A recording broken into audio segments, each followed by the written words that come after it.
As I think you may know, at Gen Global, we are especially proud to be able to be part of executing the Entrepreneurship World Cup.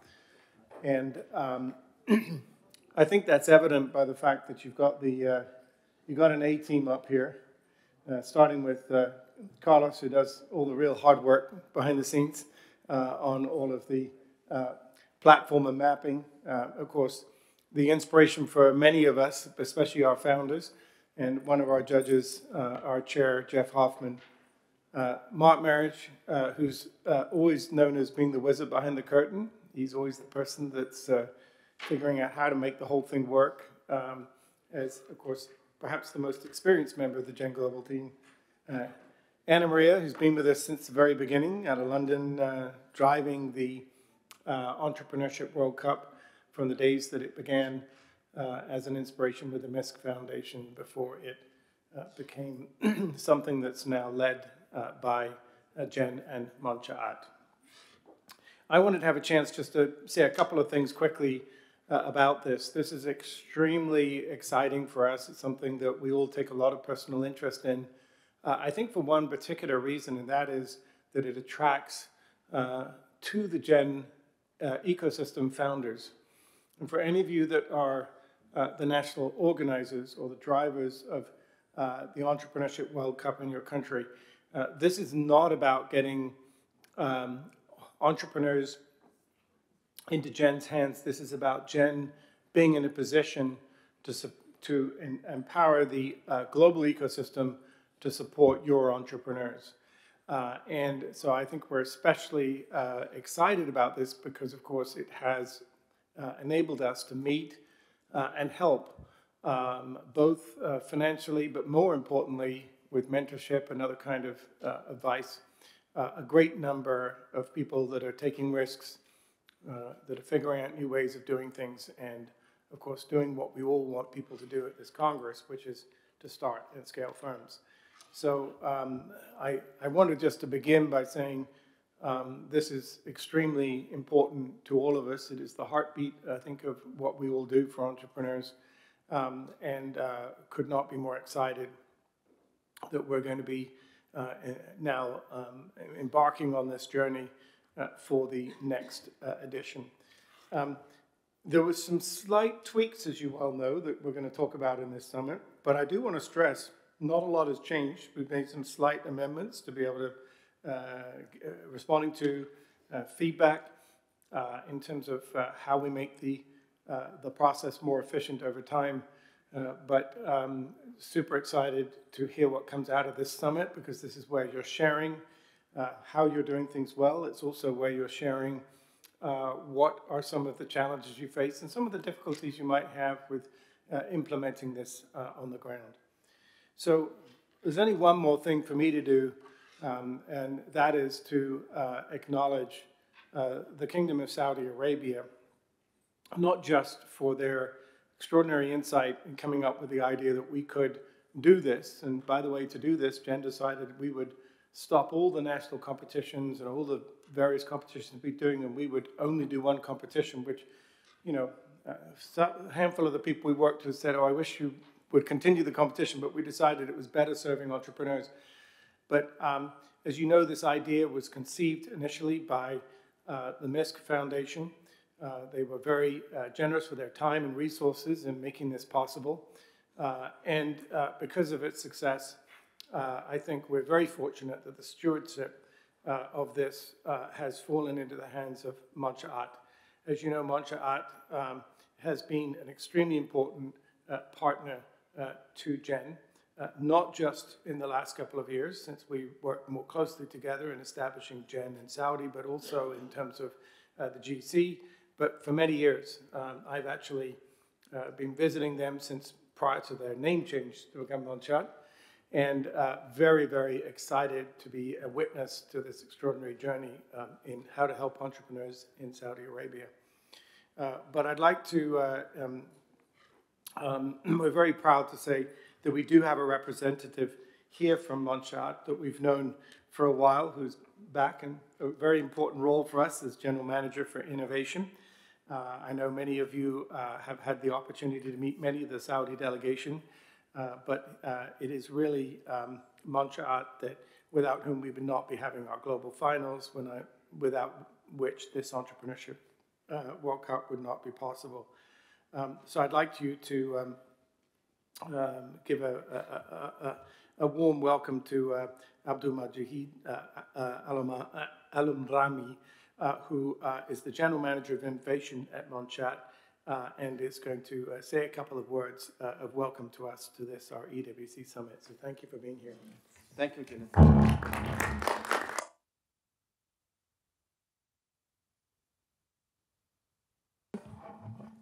Good afternoon, ladies and gentlemen. First, I would like to thank you for such great support and appreciate your effort in terms of promoting the EWC in your country and encouraging your great startups to compete, to be part of this kind of challenge. And also would like to thank Jonathan and the GEN team for such cooperation. And we are work together to make it happen this year, and hopefully by next year we'll work together and be together in Riyadh again, reunion, and appreciate and award the 2024 winners.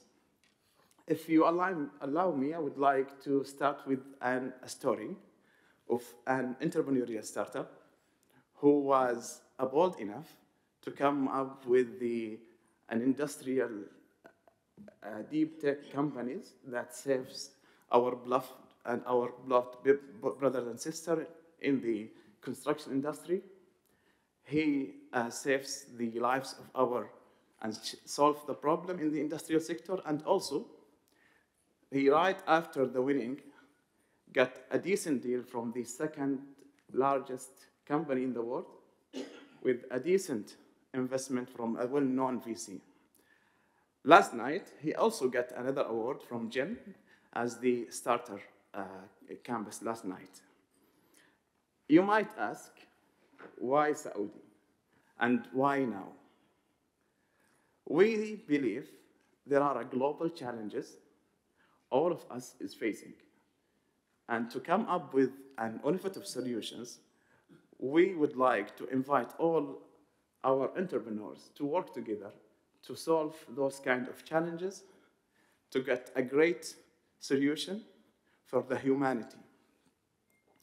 Besides that, in Saudi is investing heavily in giga projects, which contribute and around 600 billion US dollar in the next 10 years. And to accommodate such kind of market, we are looking for innovative product and solution to solve the water, the energy of NEOM, the historical places and the futuristic zones, and also be part of the community. We have a youth, talented, tech-savvy people contribute 2/3 of the population under 36 years old. You might, to answer the question in a very short word, we would like to go far and we would like to go together. Thank you.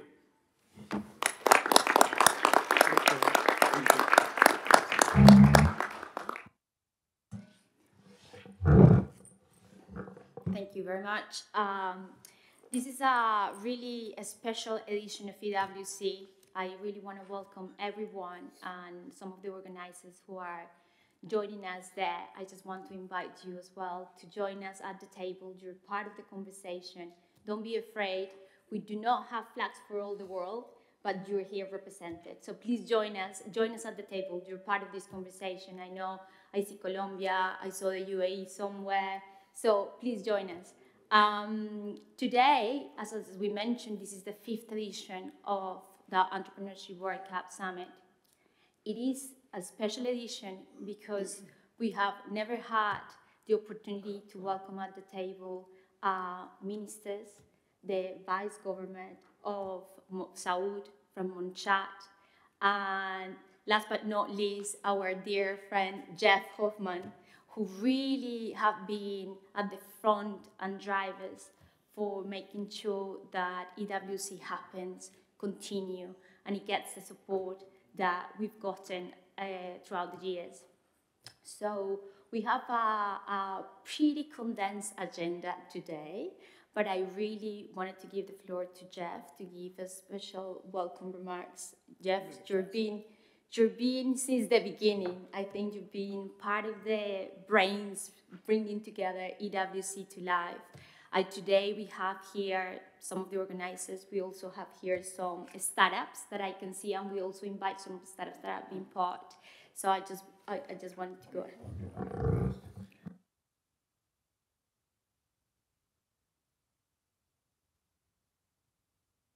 That's a problem. We need an entrepreneur to solve this sound system.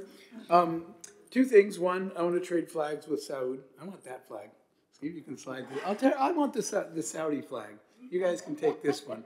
We'll put them on each other's desks so it looks like a partnership. To Monsha'at, thank you guys so much. It's incredible what we've all been able to achieve together with EWC. But I just wanted to share one really important thing about EWC that people don't see so much from the outside. I judge pitch competitions all over the planet Earth, and obviously this is by far my favorite because it's special. But here's what makes it special.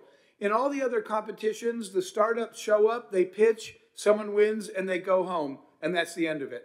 That is not what we do here. When we bring startups in, all these founders into EWC, they join the family. And so a couple things happen. They have this network of all of us and access to stories like you were telling, obviously, from investors to the rest of us. I mentor quite a few of the EWC 100 companies on a regular basis. But here's the thing, the most important part that people need to understand or why EWC is so important. They find each other.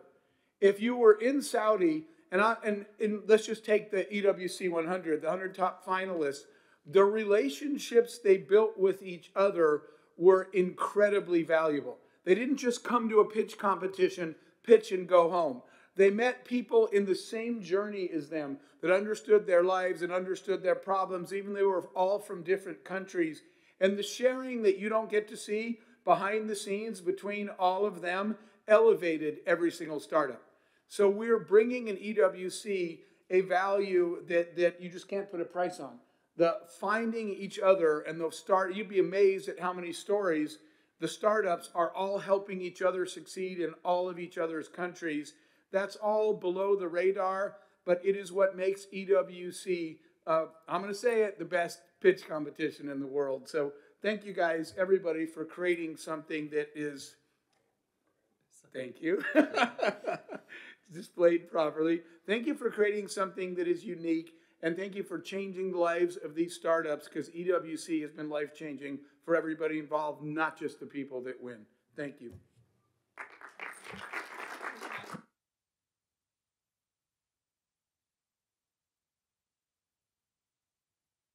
Thank you, Jeff. This is really great to have you. It was a great surprise to see Jeff today and to welcome us here.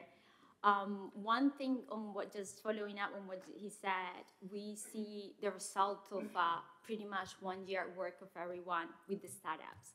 But the reality is that we find those startups because of you. We're able to reach out to those communities because enablers, leaders in those countries that are bringing EWC at the national level to make sure that we're able to hear from those entrepreneurs.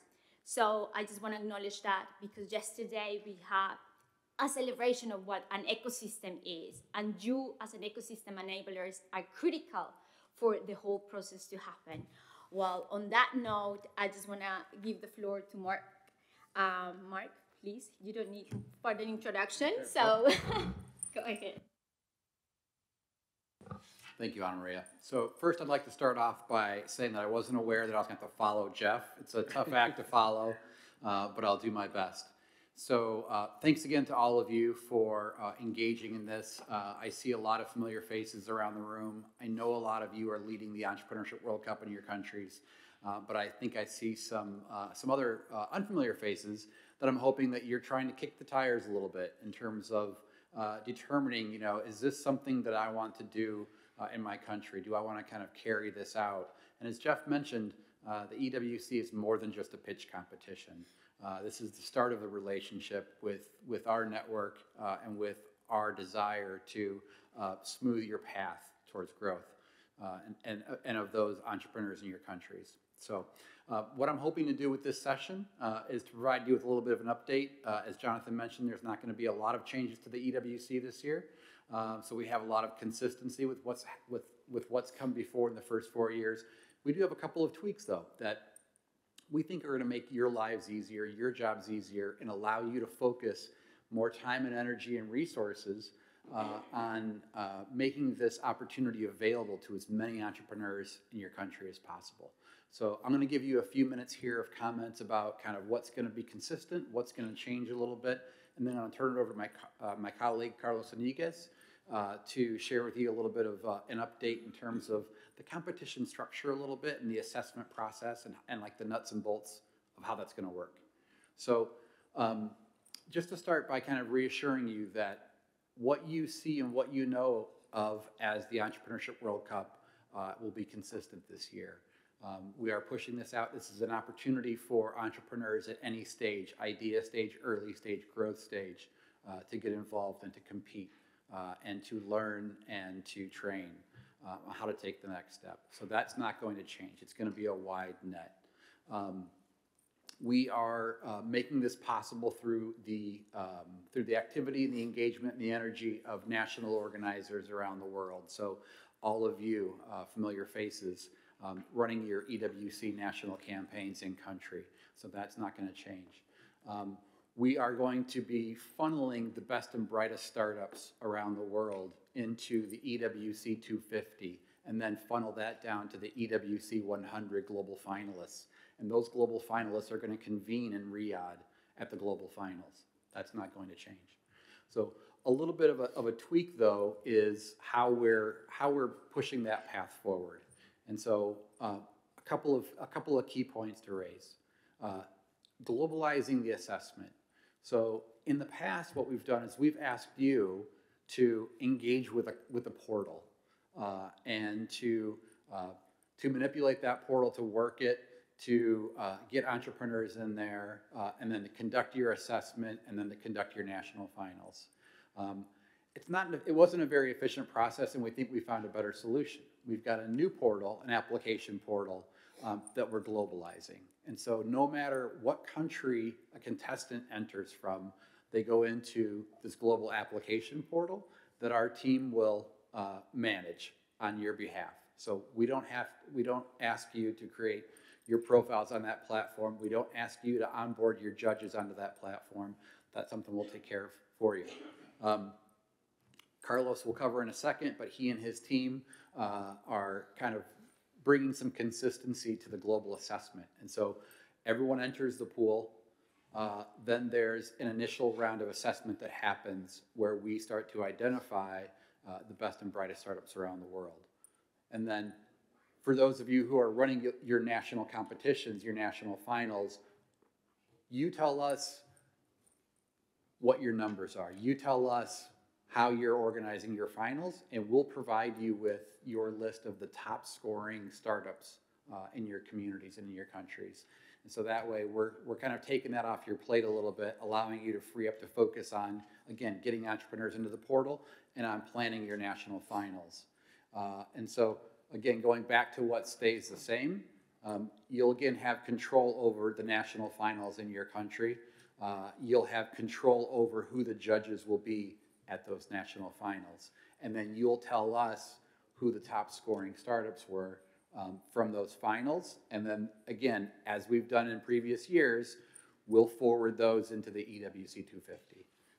And so again, that's just a little bit of a tweak on that process, but everything else is remaining the same. Once we get into the 250, and Carlos can cover this a little bit, but we've got the EWC virtual boot camp that will be there. And it'll be another kind of level for assessment and for determining who that EWC 100 is. So, and on that, I'll turn it over to Carlos to bring you home. Thank you, Mark, and good afternoon to everybody. It's a different feeling interacting with national organizers than being consistently with the entrepreneurs. I'm going to say it's a welcome change.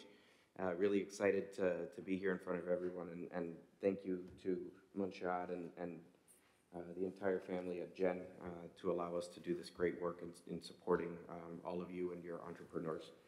One of the things first and foremost that we wanted to kick off with, and just mentioning some of the strategic tweaks that we've been making to the application process and the intake. And I think this is a welcome update for several ecosystems that have mentioned in years prior, right? The inclusion of youth entrepreneurs at a different age category than what we have had before. There's a couple of details that will be disclosed in the rules that will be added later, but I think it's going to really help to enhance certain parts of your pipeline, especially in at the earliest stages of this idea and early stage life cycle.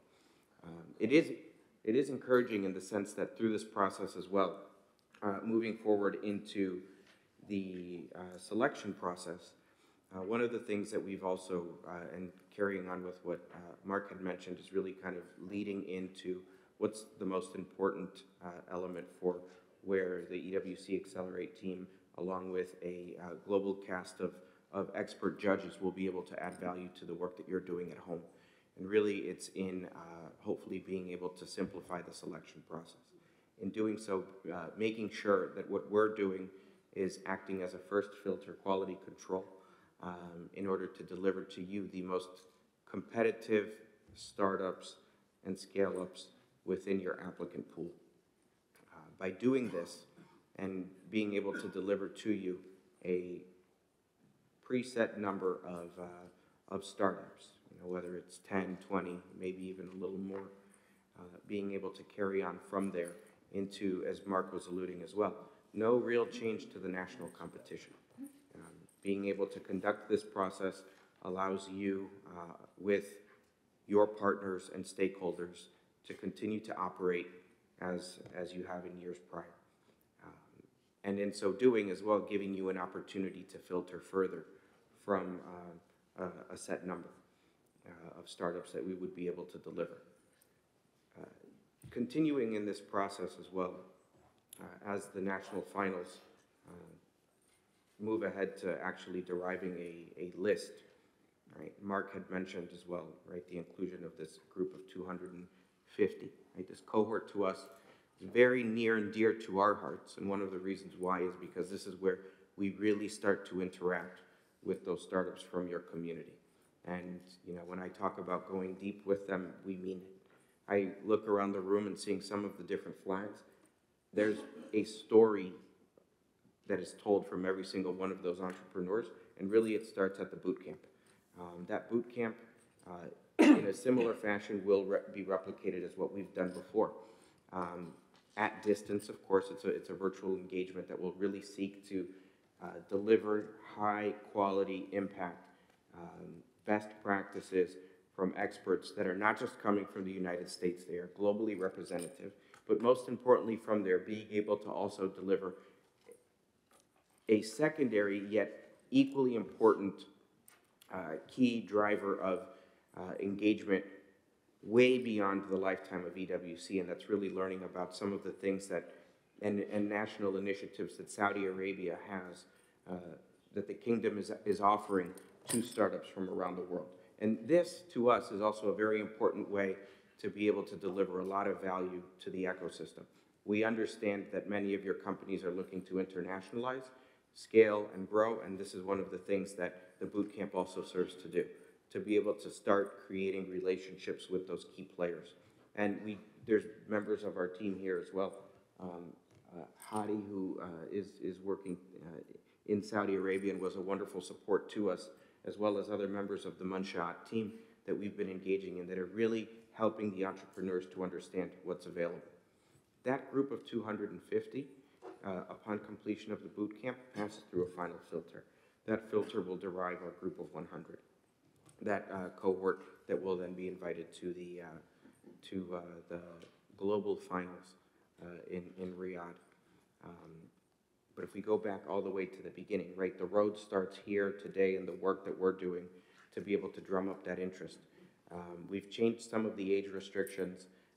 We've added much more precision to the classification of the startups, understanding full well that as they move through this application cycle, they still grow.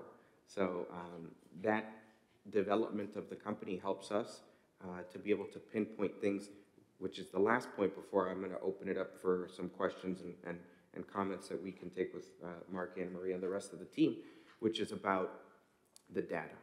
So as a national organizer from any one of your countries, you'd probably be keen and curious to learn a little bit more about what else is in the pipeline, right? What was maybe left behind as a result of the judging that was completed. And this is something that we're definitely able to also facilitate. And one of the areas where we think to build your EWC ecosystem further allows for greater engagement with these companies. So if you're running programs in your country, if there's initiatives to be able to support, you have that data set with a very precise application which has been further deepened to give you great insights about the entrepreneurs in your ecosystem.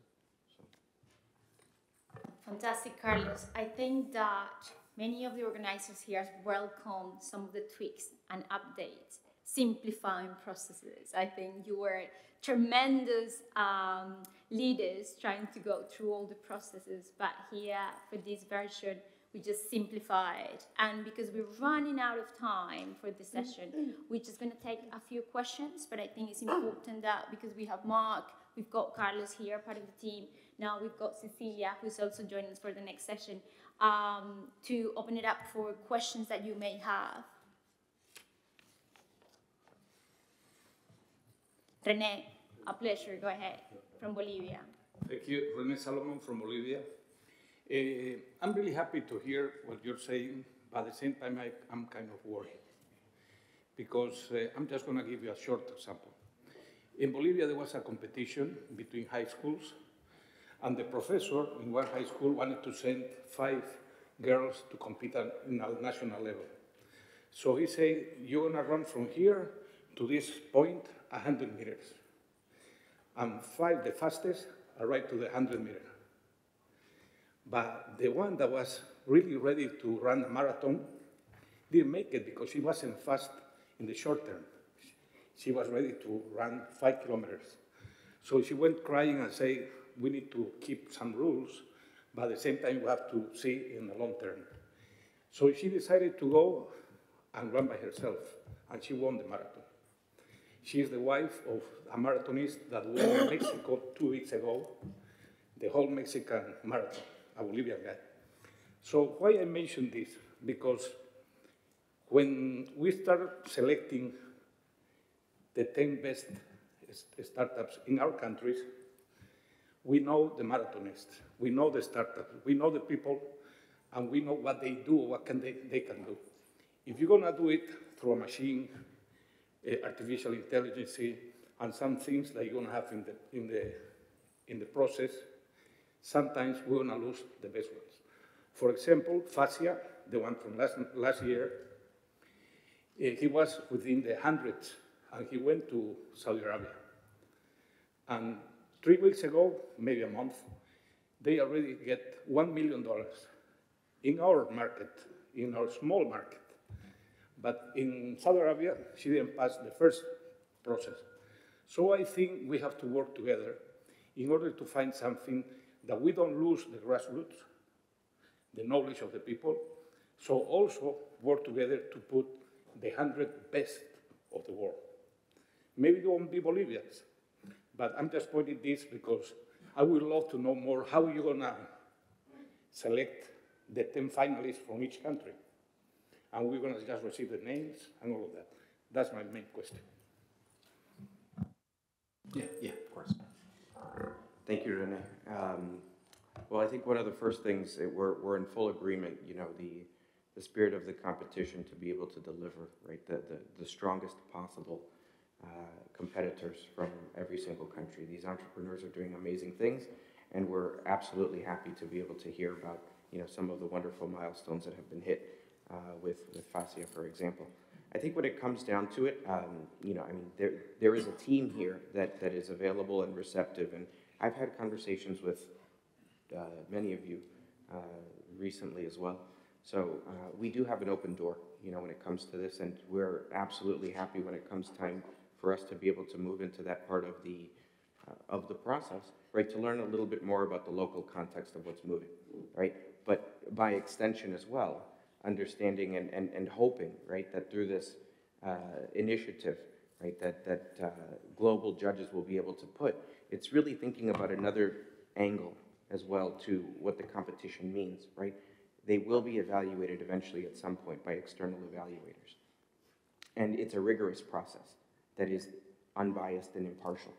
And looking to be able to work through that process with an outcome of still deriving what will be considered the strongest top, at least in this case, 250, right? So that we can get down later into a 100. I think the process and system will require, as we're moving through, some tweaks as we learn more about what we're doing, and we're flexible to have those conversations, but we are all working toward the same objective. So I think there is a way for us to push forward that way. Excellent, thank you, Carlos. Because of the interest of time, we're just going to take one more question. But having said that, at the end of the summit, we want to welcome everyone down in the Gen Village, where we want to keep this conversation going while we're all here. So don't be afraid. I take one question just for the interest of time. Anyone? Oh, perfect. So we continue the conversation at the end. So in that sense, I just want to welcome Cecilia Wissinger. She's the Director for Global Community at GEN. And we're delighted that she's joining us for the first time at the EWC Summit. Thank you so much. So I have the pleasure of knowing some of you.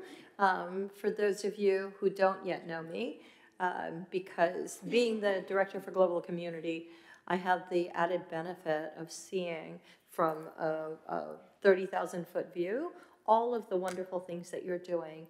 And a reminder here is that just like GEC is one moment in time, the Entrepreneurship World Cup is also one moment in time, but all of you work in your ecosystems all the time, right?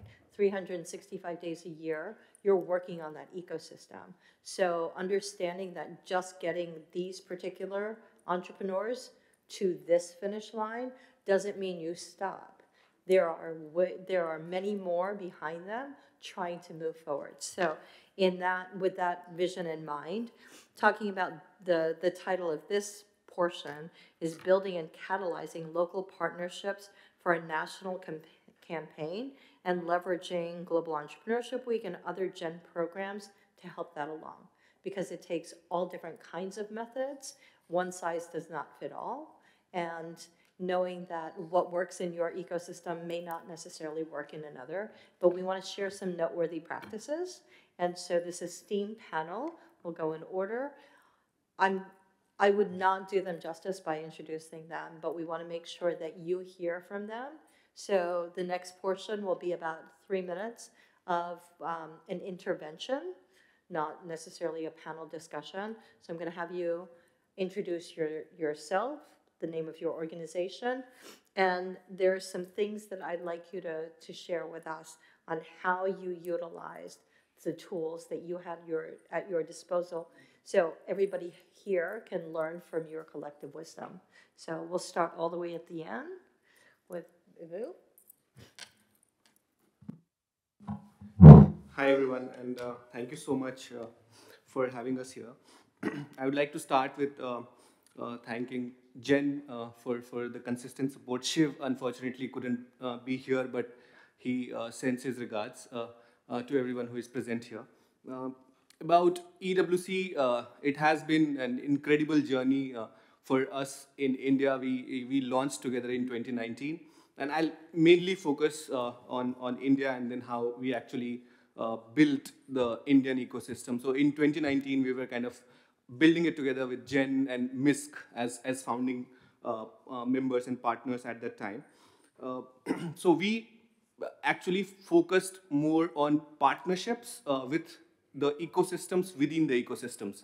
For example, we have something called Atal Incubation Centers, Atal Innovation Mission. It's an initiative of Government of India, and they have incubation centers all across the country. So we focused partnering with them. We started doing regional. So we also created one more layer to the competition where we did 6 or 7 regional finals at that time, like right from Himalayas, which is Sikkim, to the beaches of Goa and Bombay. So we did all the regional finals to select best entrepreneurs within the ecosystem. And then, of course, we brought them to the national finals, which was in Delhi. We continue to do that, partner with the local ecosystem to kind of find out best entrepreneurs in India and bring them to the national finals. And of course, like when they win the national finals, they move to the next round. So that is where our focus has been on. Of course, like India is now an incredible startup ecosystem, third largest globally, 100 plus unicorns and 500 plus in making in next 5 to 7 years.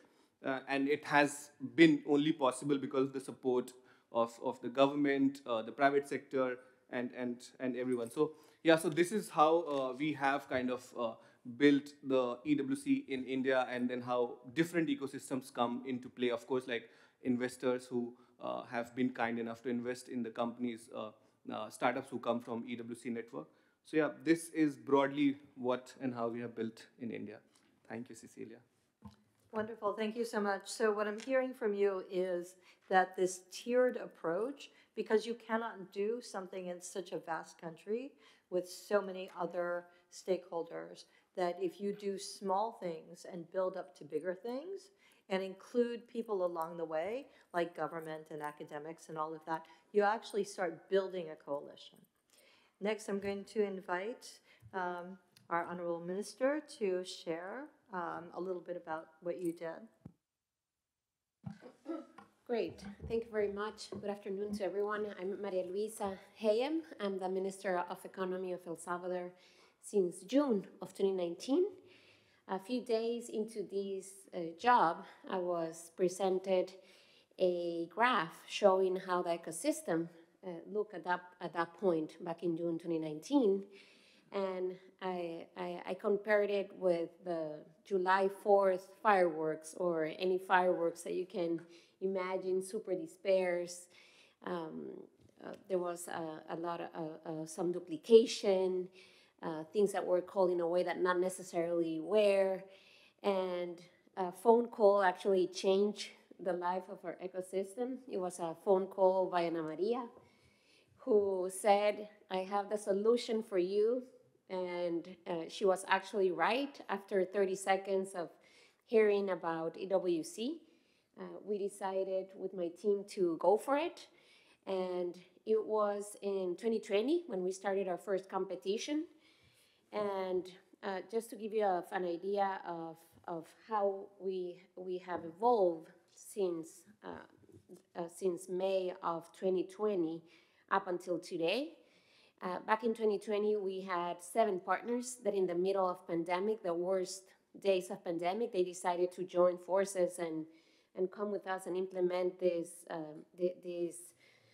competition. And we were able to raise $60,000 in prizes.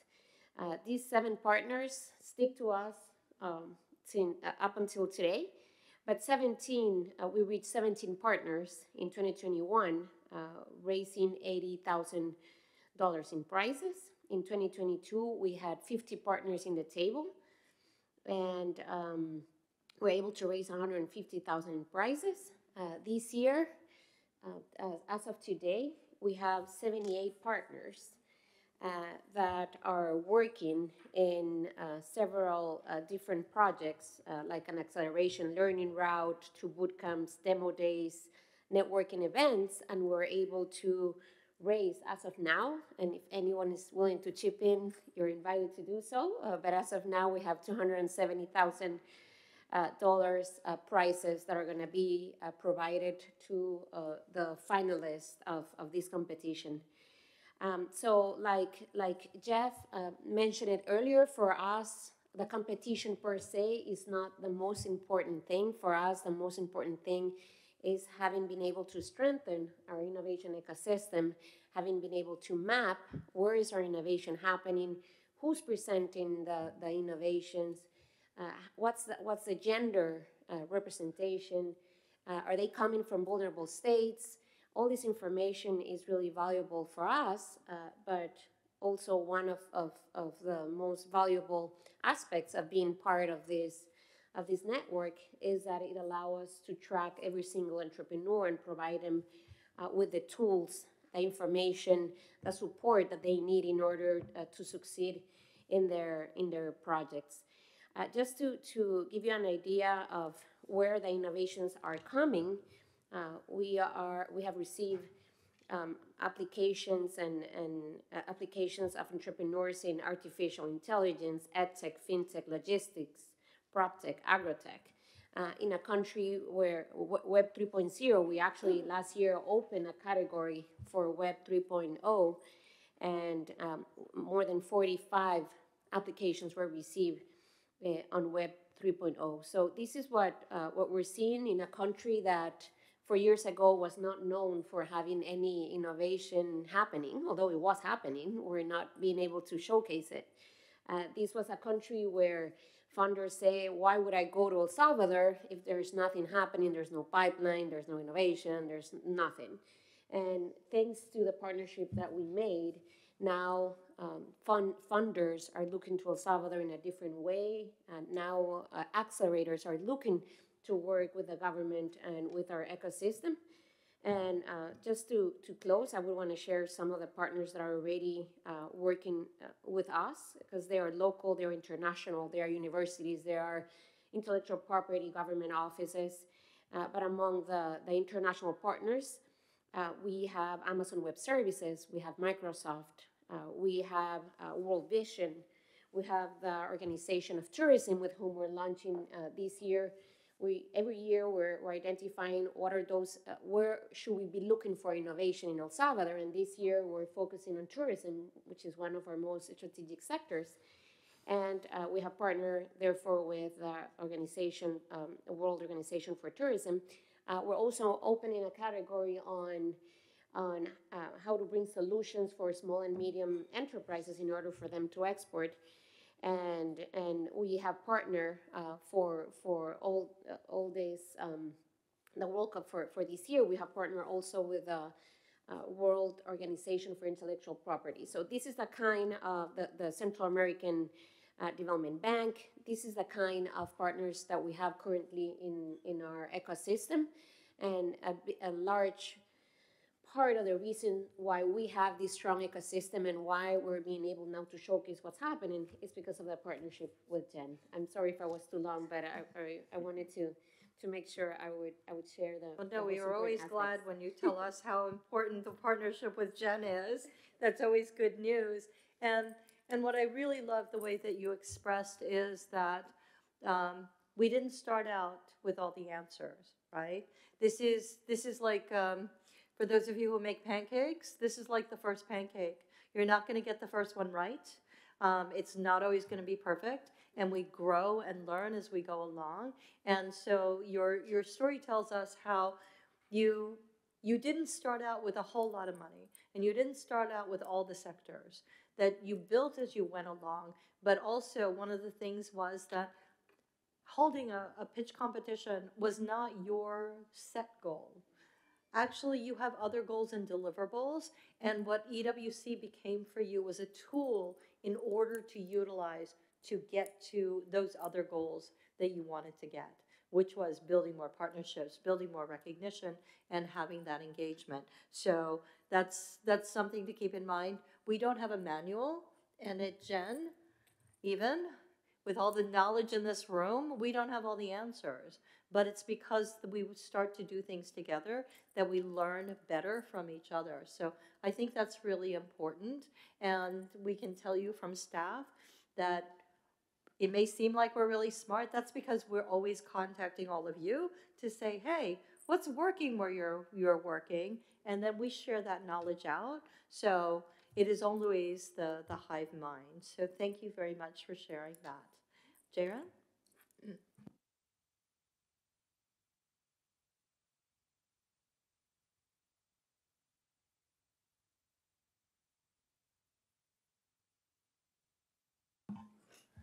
Thanks, Cecilia. It's great also being here with everyone in person. EWC has been a great, I would say, experience and journey with everyone for the past 5 years. Singapore is glad to be part of this family. I think we are here all to learn from one another. Best practices, as Cecilia said, is not a great statement. It's an understatement because there's no best practices. It works differently in every country, and therefore there's no best model to follow, right? You just focus on your country's strength and get 10 times better. And maybe I could just share from Singapore's perspective about bringing the ecosystem partners coming together. We strongly believe in a tripartite relationship of people, public, and private sectors collaboration. One way to do it is really looking at the existing agreements already being done from the G2G level to on the ground level, how it tends to translate into economic benefits for the country. And because as entrepreneurs, we create two things, right? One, innovation. Innovation drives the economy. Two, employment. So how do we then enable more successful founders to create great businesses that goes global, provide more employment, not just to your own country's citizen, but also for the global economy. And that's one thing we do in Singapore. If you've seen Singapore, we do have quite a handful of companies. We are glad that they benefited from EWC, like 33 being a global champion. We have NDR Medical earlier this year, won global runner-up. They are entrepreneurs who believe in the possibility of going global, right? You know, from East to West Asia in the Central Middle East. Alan, in his case, for example, despite being an entrepreneur for more than 10 years, his recent venture, the NDR Medical, the world's first FDA-approved surgical robot for kidney stone removal, was crowned runner-up in the EWC. He persevered for 8 years to get to where he is right now, right? And EWC helped to exponentially increase his reach to the global markets. And now, even in the US, he's getting customers. And I think many things will be done because of this network, right? Because amplify the reach of these entrepreneurs. And for Singapore case, I think what we look forward to is to working with each and every country to provide soft landing, market access, to help these entrepreneurs to grow beyond EWC. Yeah, I think that's the beauty of this family because all entrepreneurs, all business to be sustainable and profitable, you need to have market access. You need to know where your product market fit will be, where your customers will be, and where would investors funnel your growth, right? So to fund that growth is something we're looking at. And we're also looking at a pool of investment firms. We have a lot of family offices coming to Singapore in the recent years, about 1,100 of them, with 300 of them still on a wait list. We do hope to also work with investors to deploy investments in EWC startups. And I think that also would greatly benefit the family. I think last point is government relationship, because government relationship has been great support for us in Singapore. Last year, our minister was with us in Riyadh. One thing for sure is Singapore and Saudi goes way back 46 years. And our areas of focus from our Saudi Arabia-Singapore Joint Committee, chaired by both ministers, would look into green economy this year. So we know what the governments are looking at, and therefore we decide, okay, who are the companies we want to also support? Because they will greatly receive support on both sides of the countries. So you expect a lot more like water tech companies, you know, solar, green economy related, sustainability, ESG companies coming from Singapore later this year. Yeah. That's wonderful. Thank you very much, Jaron. And so hearing how it takes all different segments of the entrepreneurial community is really important. There is no overnight success, right? 8 years does not make an overnight success. We only hear about that first part. But understanding that even an island like Singapore and that area, it takes all of the wisdom from all of you to go further. I think I love when you use the analogy of the family, because like we said before, Entrepreneurship World Cup is one moment in time when we have a final, but because of all the wisdom that you share, the trends that you share, you can see the evolution of the companies that go forward on a global scale. And I don't think very many pitch competitions have that, right? Entrepreneurs are very head down. That's their job. They're only looking at the problem in front of them. You as ecosystem builders, you look across and you look far and wide. And I think that's really crucial. So we'd love to hear from Nejat. Yes. Okay, great. Okay. Talking about what you've done and share, please share. Good afternoon, everybody. I'm Nejde from representing Armenia, American University of Armenia, actually. So last year, for the first time, after organizing the EWC and before the EWC finals during the November, actually, we organized in collaboration with the United Arab Emirates, with Svetal Kumar, actually, we organized the first ever our Global Entrepreneurship Week related event. And since this year, actually, when we started, our initial plan was to, we were thinking that we can integrate EWC national finals during the Global Entrepreneurship Week. So in order to make it a kind of festive week for the whole entrepreneurship ecosystem of Armenia, we started approaching our ecosystem partners, our co-organizers, and also our sponsors with the request to participate in Global Entrepreneurship Week. So in order to do that process, also we defined 4 days, starting from 13th of November to 15th or 16th of November, under different topics: entrepreneurship and innovation, entrepreneurship and business, entrepreneurship and education, and entrepreneurship and society. And it was very interesting and exciting for us that we received a lot of proposals from our ecosystem partners and co-organizers. Actually, for the time being, we have 17 co-organizers ready to participate in the Global Entrepreneurship Week with about 20 different events, including workshops, trainings, conference, and in 3 different cities, because our main focus up to now has been the capital, Yerevan, but we have also considering to organize also in the different cities, actually. And what was interesting, actually, that we discovered that 16th of November, that we randomly had called Entrepreneurship and Society, is actually the Global Social Entrepreneurship Day. So after we had this news that we are going to postpone the Entrepreneurship World Cup to the next year, September to November, so we decided that certainly we are not going to organize the national finals during the Global Entrepreneurship Week this year.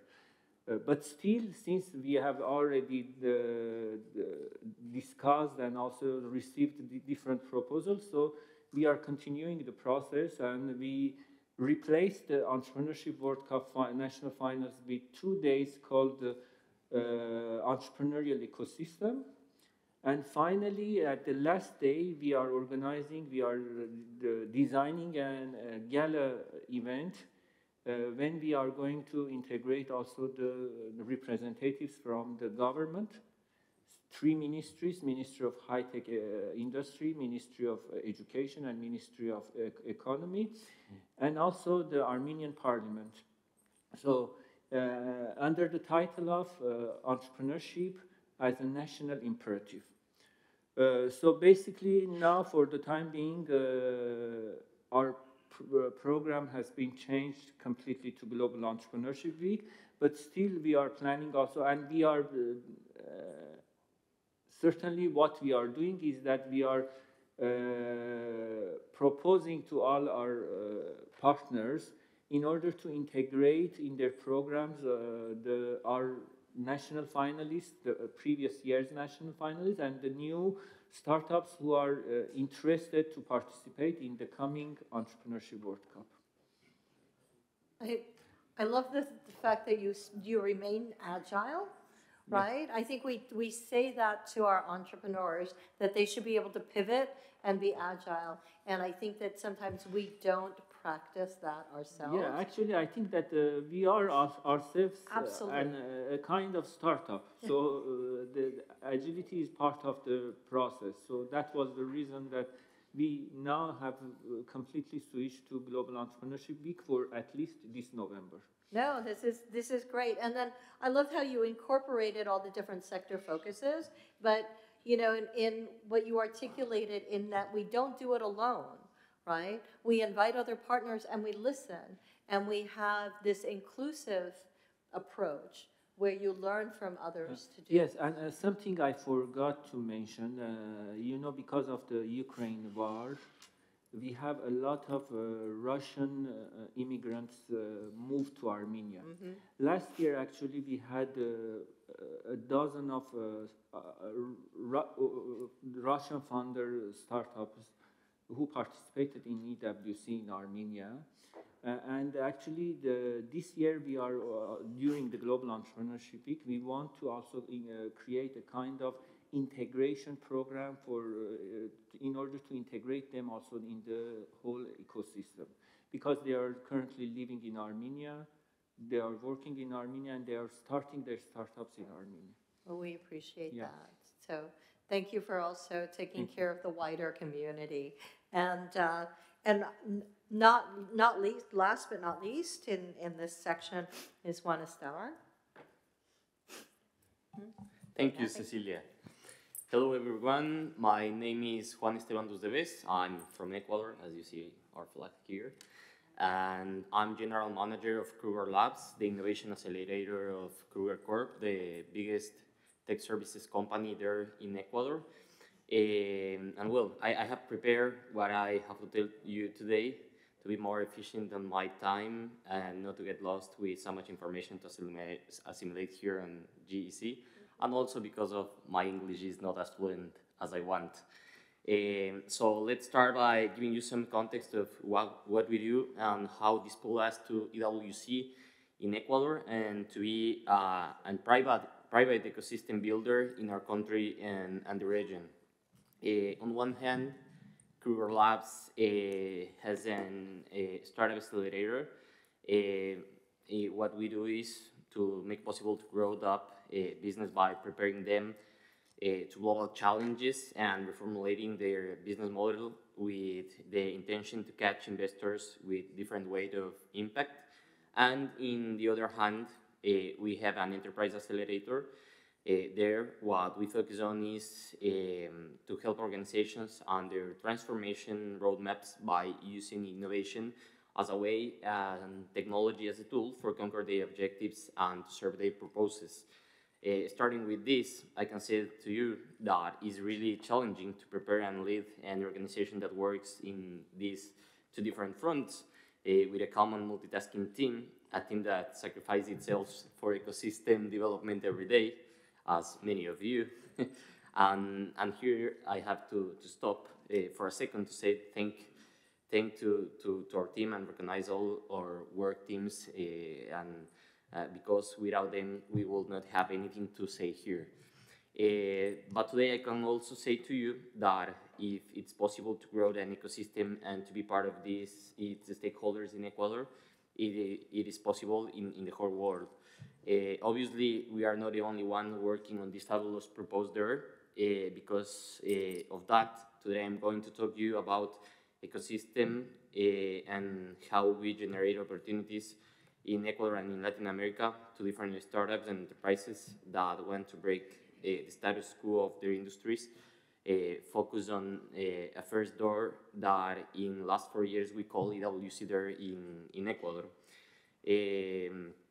And when we talk about ecosystem development there, I think first we must understand what an ecosystem is, such as natural ecosystem. Business development ecosystems have different levels, different components, and also different points of interaction between all these creatures or business talking about stakeholders. Some of these are direct interactions, other are not indirect interactions, but all need someone or a group of someones that lead these initiatives, thinking that an ecosystem doesn't work without several stakeholders. We will live on that. And I want to tell you about the success that we have the last year building around the WC in our country. Ecuador is an entrepreneurial country where we all know each other and the majority collaborate to achieve the same objective: development that transcends border to impact national and regional reality. The formula we found is based on inspiration and the generation of opportunities. And I think all of us and my colleagues that speak today are tuned in the same frequency, because I also have here that we work as a family. We achieved around $2,000 in prizes the last year for the finalists, and also financial prizes, which in our country is not common. The in-person reach exceeds 1,500 entrepreneurs, not only in the main event, but in the series of events that were part of the EWC last year. And we also achieved more than 45 partners linked to the competition.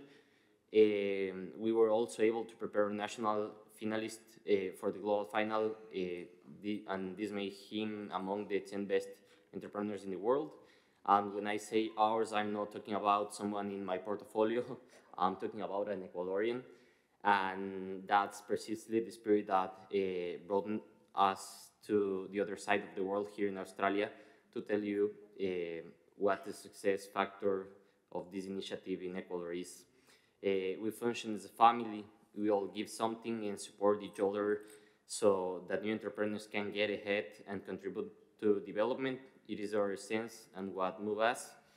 And to finish, I want to emphasize that the best way to start a business is an ecosystem. As individuals, as organization, or as a country, individualistic development paths are no longer the way. Added value has become transversal and has become the welding of stakeholders change to promote entrepreneurship. And this is my message to you today. Thank you very much for listening, and thank you to Ana Maria, the team, the EWC team, for the support and great work the last year. Well, thank you very much. It is with all these contributions. So just to wrap up, and talking about the fact that you don't do it by yourself, right? And I really love the idea about the sharing in the family. If you've heard me talk about this work, I don't believe in give before you get. I think it's a little privileged, and while it sounds very benevolent, it does often burn people out. So I'd like you to think about coming to share. Sometimes you give, sometimes you get. Sometimes, you just participate. So it's the interdependence. You talked about the ecosystem and the interdependence and how we are dependent on each other. So we are better together. If you are ecosystem building by yourself, that's not ecosystem building, that's ecosystem building. So we want you to remember that EWC, like all the other programs that we have at GEN, these are tools. These are tools to move things forward. This is not the goal, it's one of the goals. And as Jaren remembers us saying, there's not a best practice. It is a noteworthy practice that we learn from each other. Take these wonderful ideas. I hope you adapt them to your ecosystem, make them work the way you need to, so that you don't have to replicate, but we learn and grow together. So the idea is to keep evolving. So thank you very much. Thank you, Celia, and thank you for joining us today, and all the panelists that share their experience. They make it seem very simple, right? Like they just come and they say, this is what we achieve, and it sounds so simple, but it takes years, and in their case, multiple partners, hundreds of people behind to make sure that things happen. But I just want to close this session just saying, we all started, and we do have a few phases here that when we launched EWC in 2019, we were just dreamers. I think all of us, it's like, yes, we're going to do EWC, we're going to bring it to the countries. But what is truly amazing is that in the past 5 years, we're not just talking here some of the familiar faces that we started, but we're talking here that you, the leaders, have managed to bring partners, have managed to, in some countries, leverage financial capital that is really, really challenging, and that's why the next topic of that session, we're going to discuss that. And we're talking that we have created a movement connecting the national ecosystem in your countries. And for me, it's truly a privilege to see even governments, they're on board. We have Maria Luisa, the Minister of Economy in El Salvador. As Jaren just mentioned, we had the pleasure to welcome as well the ministry at the global final. So we've seen that it just keeps growing, but we all learn in the process. So without further ado, I want to introduce Swetal Kumar. He's the CEO and managing partner at Startup Scale 350 from the UAE. So Tal, please, we're thrilled to welcome you. Congrats again for the award you received yesterday. I think it's critical that you share with us how you started EWC in the UAE, and it's such a limited time for the first edition that you launched last year. What was you able to get so much attraction? How did you create something new, something strategic to bring high-level partners on board and to provide some sponsorships? Share with us your experience. First of all, good afternoon, ladies and gentlemen. Thank you so much, Anna, for inviting me to this esteemed panel and sharing my experience. I'm sitting next to the wonderful 2 countries, Guyana and Qatar, but I'm representing United Arab Emirates. So I think the whole journey started, actually Anna and I was talking sometime back I think in the mid of 2022, when pretty much it was close to starting, opening the application process. At that time, Anna reached out to me and saying, oh, you work with Hub 71, and I need to connect with them, and how we can get them on board as a national organizer. So that was a very, very general conversation. So my background is actually I'm living in the UAE for quite a long time. I worked for one of the largest sovereign funds were based out of Abu Dhabi called Mubadala Investments, managing almost $300 billion portfolio companies across the world. And I had a privilege to even, launch a startup ecosystem called Hub 71. So I was very close to Hub 71 at that time. So Anna and I was talking, and I think for some reason the whole conversation with Hub 71 didn't go because there was some change in the leadership team. And I said, Anna, why don't we do?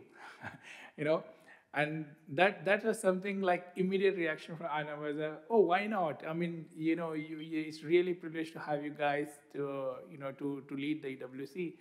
So to be honest, I really, really thank Anna for placing that really high trust on us. Anna, this is something, it's very difficult to express in a few words, but that conversation actually led to award yesterday night.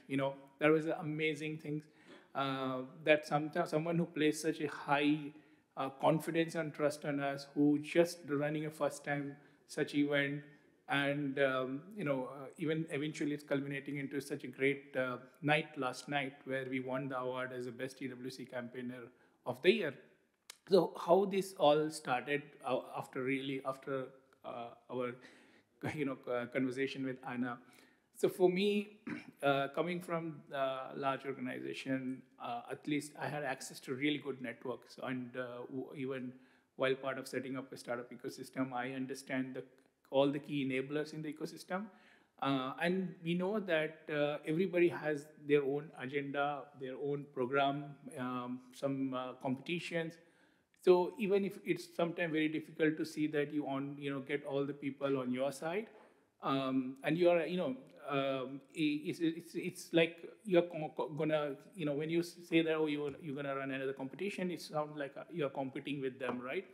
So one of the strategy that we apply is called something of co-petitions, means you are actually cooperating in the world of competition. So we wanted to get them, every enablers on our side, to work with us, be our ambassador. And one of the first thing what we did that we created a governance body. We started with setting up a steering committee. We then set up a screening committee, and followed by a sponsorship committee. And in each committee, what we have done that we put really, really high-profile people from different industry who essentially became ambassador for us. They started talking about us. In fact, we didn't have zero. We really didn't have any sponsorship, zero budget. And time was really, really short because our conversation was somewhere around early June, and mid of June, the application was starting. And in short time, we need to roll out everything. So that first part of building that governance structure really worked. The people who joined in our committee started talking about our initiatives, and then they share their experience with others. And then what will happen is that followed by that, we, once the application started coming through, we, got approximately 38 screening judges. Now, someone will say, why you need so many screening judges? I mean, as per EWC rule, one judge can evaluate up to 25 applications. But it's not about overwhelming any judges with so many applications. It's all about involving all people in our whole journey, whether it's one application, but just be part of us and evaluate. Again, we included the people from VC fund, accelerator, incubators, everybody to come and look at the process, be part of it, and be a judge. And then they started promoting. We promoted their profile. They promoted their profile. So eventually, slowly and steadily, started creating a sort of a viral marketing. And again, until that point, we didn't have zero sponsorship. No sponsorship. We are trying from our side because we are first time organizer. But almost toward end of the application process, we started getting some, people started knowing about this, and we started getting inbound requests. Oh, you guys doing something interesting. So what's going on? What is EWC? What's Gen?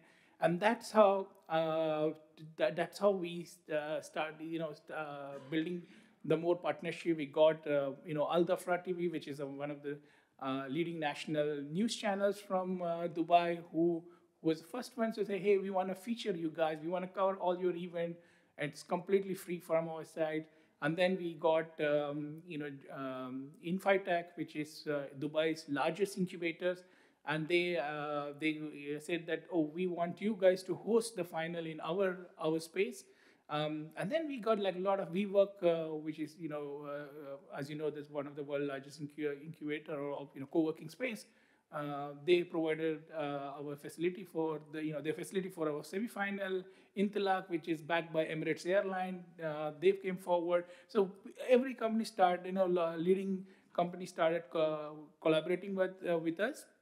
And then we did a really good semi-final and the final. which was featured all over media. So that's how the whole journey started. Basically, it was not easy to pull through without for a first timer without the sponsorship and building that confidence. It's like it's kind of peeling an onion. We could have stayed discussing everything you did in the UAE, but just to mention a couple of points that I think is worth mentioning here. The government's structure that you put in place for the UAE, the transparency as well that you brought to it, of course, in the UAE case is manageable. We're going to hear next as well from Nigeria, which is a completely opposite examples in terms of the reach and in terms of how can you manage bringing partners together, bringing everyone together.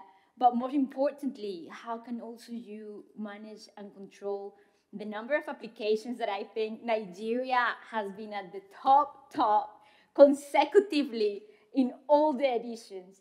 And that's kind of a testament of the talent, of the spirit, and that really encouragement from entrepreneurs that really want to have an opportunity. So Olawale, I want to introduce you. So Olawale Anisofe, he's the managing director of Gen Nigeria. And he's one of those faces that have been with us since the beginning. So Ola, just tell us a little bit more how you have implemented EWC. What happened when we started that? At that point, it was just literally from zero that we put everything in place. And how have you managed to put EWC since the early days and what happened last year and what we have today? Yeah. Good afternoon, everyone, and thank you, Anna, for having me here. I think a good place to start from is to just reflect on what the gentleman from Bolivia, said. In the early days, I think I was a bit confused as well. I think the main focus was, how do I get the startups and the entrepreneurs that were applying to become a winner? That was the focus. But what that meant was that we lost sight of the opportunity that the EWC had to offer, the many entrepreneurs that were coming.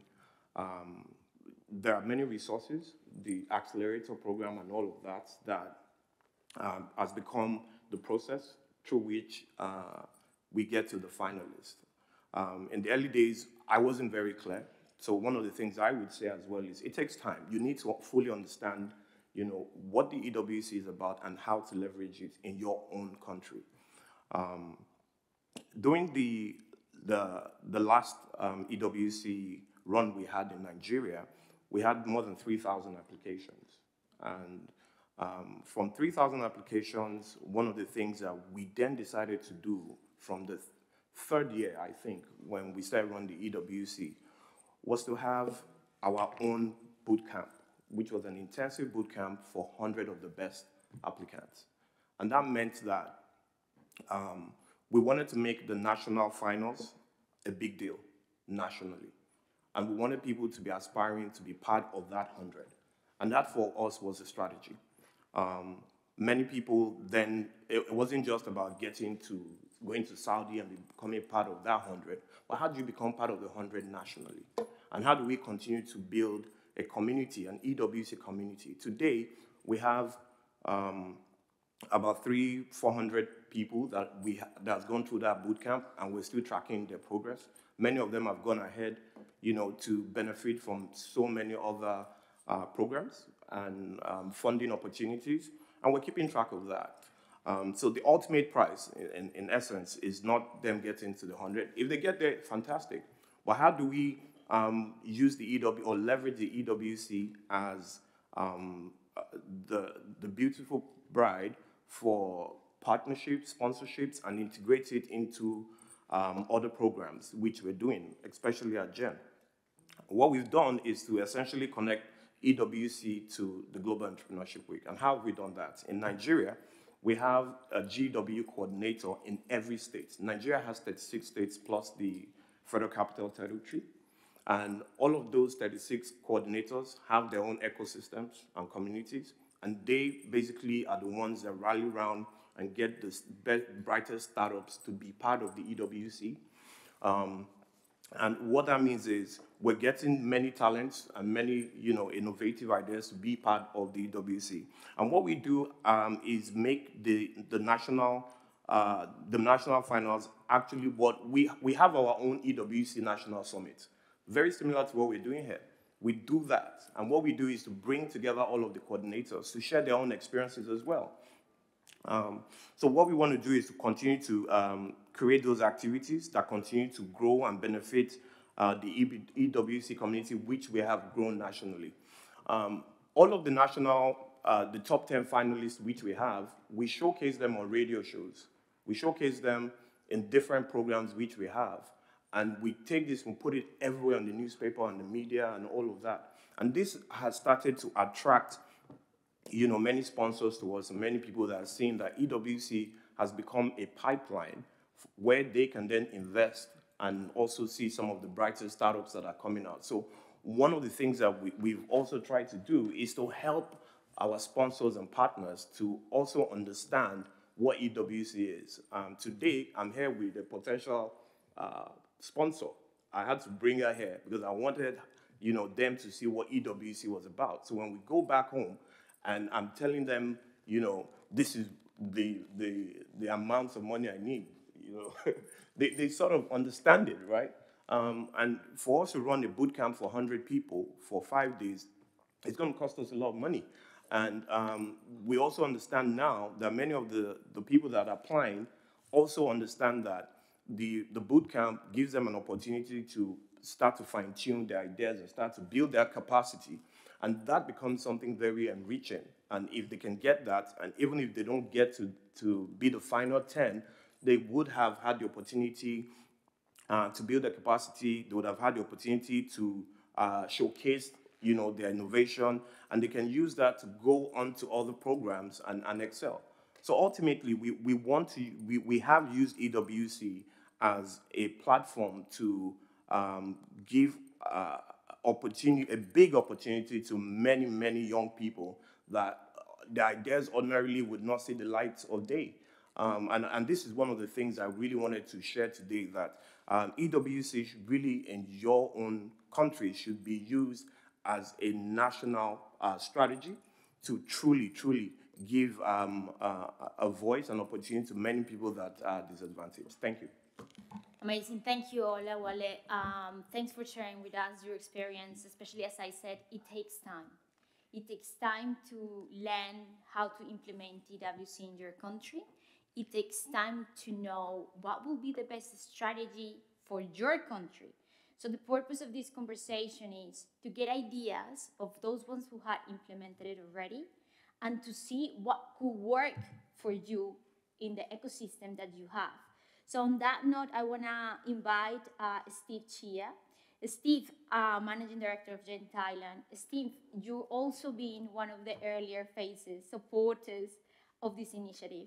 And in the interest of time, I think what I would love you to share here was, after many years of doing as well EWC in Thailand, you were very successful at getting the attention of the right partners and also the media. So tell us, how did you captivate the audience and how do you manage to get the right message using the media? Thank you, Anna Maria. I appreciate all the sharing we have because you all come from different environments, and I'll keep my presentation short to the point.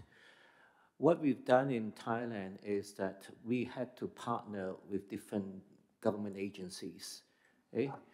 And I focus on an area where Thailand is more passionate about, and this is the area where we are looking at agriculture. Thailand is a leading agriculture country, and they've been working on innovation in agri-tech and so on. But when we receive applications from all around for different industries and so on. But we focus with the area whereby we help disseminate the information for EWC through certain agencies. And I'll give you an idea what happened. There are not many extraordinary startups. There are a few good ones, but not everyone applied. But the last 2 years, we had the same startup called Jasperry. They do Jasperry rice, and they were the winner for 2 years, continuously. We didn't plan it because the judging were all done independently, and the final list was done at EWC. And what has happened is that for 2 years consecutively, the same startup got onto the top 25, which is very good. They didn't win any prizes. But when I spoke to the owner, he couldn't attend the last EWC pitching in Riyadh because it clashed with a meeting he had with Whole Foods. He got his product into Whole Foods. So he had to sacrifice the pitching at Riyadh because he told me, Steve, I think I better go to Whole Foods because they're going to give me a contract. I may get $500,000, from EWC, but this contract's on the table, okay? So I think what is important is that we, like all countries, we do struggle with some challenges. And the challenge we have in Thailand is for the past more than a decade, since 2006, we've been having technically a military government, military government. But we recently had election, and not to go into the complication of it, we have election. The winner did not become the prime minister, but the point is that it took 3 months to decide who the prime minister is, and we only got to know after 3 months of election that we got a new prime minister, and it was only about 2 weeks ago. But this prime minister is the first technically non-military government, and the prime minister is an entrepreneur. We hope that things will change. I'm very pleased we have both the key agencies from Thailand with us at GEC, the National Innovation Center and the Digital Economy Promotion Agency, which are under different ministries. In the past, they would work separately, and we're working to work with them now to work together. These are some technical challenges that we have. I think our way forward for EWC is that I'm so pleased to see that you helped done most of the work. I must commend Carlos and the team. You have a great back-end system that supports us because we just don't have the resources to do all of it. But back-end system was very useful, and I'm glad to see that there's improvement going up, all the time. It will never be perfect because everyone has their own opinion, but to me, I think it's as good as it can get, and I'm sure it's getting better. So on that count, I appreciate your comments on that, and we'll just work on getting it better, and we'll see what we can do in getting more news in the market by working with the right people. Thank you. Thank you, Steve. Thank you so much for sharing. And I also want to invite Joe Maltosa. Some of you already met him yesterday, and he's the Sky's business director. John has done something incredible in Lesotho. So in Lesotho, the EWC was the first high-level event of entrepreneurship in the country, thanks to John, who, together with Jen, launched this initiative. And we didn't know how we were going to make it work, right? At the beginning, we only had the idea. And we met and we discussed and we said, this has never been done in Lesotho. Why don't we bring Lesotho on the table? And he can tell the rest of the story of how really his leadership make it happen. No, thank you, Anna. This is the rookie that was appreciated yesterday, and thanks again to this brand. I must say, when you say you're from Lesotho, a lot of people don't even know where it is, and it's very difficult to explain Lesotho without talking about South Africa. So Monsha'at will always get the credit that we are that small province inside South Africa. But with that, I think the biggest thing that we wanted to achieve as Jen was, how do we expose our people to opportunities, global opportunities? And Jen was just that vehicle for us. And then the next question was, how do you then access money to achieve this thing? And how do you tell a story? So we didn't have all those resources. We were really a rookie in the country because Jen was just only launched in Lesotho in June. And it wasn't launched, it was registered. What was launched was Jen, and I'll tell you how, what was registered was EWC, and I'll tell you how Jen was launched. So what we did really is, we went to a corporate and we sort of just understood what their pillars were in terms of what they wanted to achieve. And because, being rookies, we didn't have a story to tell, no experience. And so we wouldn't pass the typical, due diligence for a corporate sponsorship. So we didn't go asking for sponsorship. We said, how can we work with you? And all we could offer was, we are with a global brand, and we will put your brand globally. And that's all we could put on the table. We've got systems that work, they've been tested, but we have no experience. Can you work with us? So that meant we were able to execute a big project with a big budget, but not a cent landed in our account. So we didn't see any money. But what it did for us is we got free media coverage, so full pages, TV, radio, everything on their budget. So it made it easy because they didn't have to give us money, so yet we still achieved the objectives. So one of the things about, how did we tell the story? Because we were also rookies, we said, okay, we want to do a media reporters workshop. So they financed a reporters workshop, and we put them into a retreat center, and for 2 days we were able to build relationships, but also we were talking about how do you report on entrepreneurship. It was a strategy for us to get them to just understand entrepreneurship, but also to start promoting EWC. And so as a result of that, they got to understand, and they also joined our boot camp. We also had a boot camp for our finalists, so they got to interact and started reporting on our initiatives. But we realized it would not be enough. So what we then did was to create sort of a competition for the media. So this competition basically was to say, report on anything about entrepreneurship in the country, and on a monthly basis, amongst yourself, you will choose which is the best story. All you have to do was you publish a story and you put it on a Facebook page. At the end of the month, you yourself choose the best story. And so that really got the media engaged in terms of what we were doing, the Entrepreneurship World Cup. And it has really made life easier for us. Even just yesterday, after the award, we have what we call a Gen Reporters Group. So simply it's just a WhatsApp group of all the major medias that we have relationship with. And I just want to believe that even just out of that, a story from just the award we received yesterday, just through WhatsApp, you throw it in there, and I'm sure 99% sure that we've got national coverage. So that is what we've been able to achieve in a short space of time. Just to close off, so we didn't launch Gen Lesotho. We launched EWC because that was what was in the mouth of people. So what we did was we were launching EWC, and our story was, hi, this is EWC, this is what it will do. And by the way, we are Gen, and this is what Gen does. And that way, that has allowed us really to talk about the brand without necessarily trying to buy airtime for it. Somebody paid for it. No, thank you. Awesome. Thank you so much. We're running out of time, so we really need for the next session to be very concise, and I invite the panelists to be short and brief.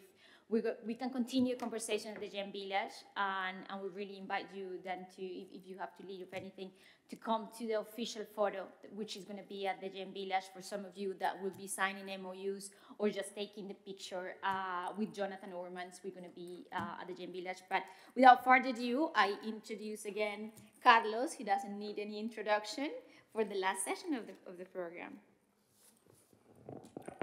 How much time do we have? Until 3, I think we can go. Okay, cool. So, we teach the entrepreneurs to pitch effectively and quickly, time boxing it. So we're all learning in this process too. The most exciting part of what we get to do with the companies that you send us really happens after we start building the cohort of the 250, as we get prepared to go to Riyadh, and that number thins down to 100. So keeping your founders engaged and really learning about the different ways that you're able to work with them, and by extension with us, is the purpose of this conversation. And just as a quick little anecdote to some of these things, the work that we do on our way to prepare your companies to get on planes, to stay with us for several days, to pitch, brings out the stories because the trust has been built. It allows us to be able to tell their stories better internationally. So, Jazzberry hitting the Whole Foods contract, I heard about it before it was public because he told me. He just said, don't say anything, but here's the news. In Singapore, one of the entrepreneurs that raised a large Series A round, it was the same thing. They just trust us with these details sometimes, even when they're confidential. That's the work that we're doing in building the relationships on our way to Riyadh. So without further ado, I'd like to call on Essam Hamad from Gen Bahrain to really tell us a little bit more about how they're supporting founders through acceleration, visibility, and financial support. We would love to hear about what you're doing with your community there. Thank you. Hello, everyone. My name is Essam Hamad. I'm the Managing Director of Gen Bahrain and also represent the Bahrain Labor Fund, Tamkeen, which is the main sponsor of Gen in Bahrain. So we have a very interesting history with EWC.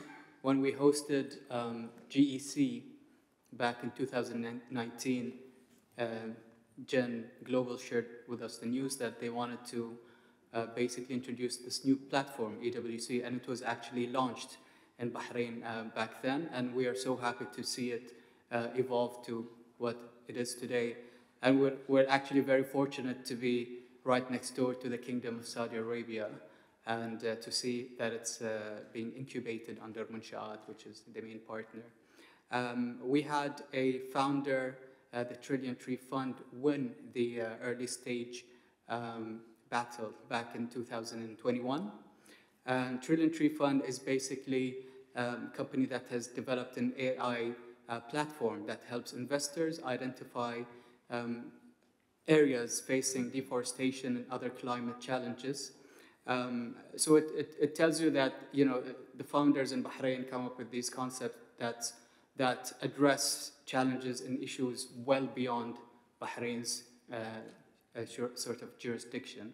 And this is really what we try to encourage Bahraini startups to think, is that from day one, think global. From day one, think outside of Bahrain, because we are such a tiny island and we are a limited market. So this is what we encourage them to do.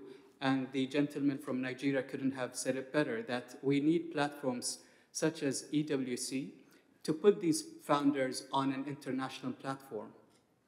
We do have our local competitions, our local platforms. So in Bahrain, we have the Startup Pitch, which happens on a monthly basis. We have the MENA Angel Investment Summit, which takes place during GW annually.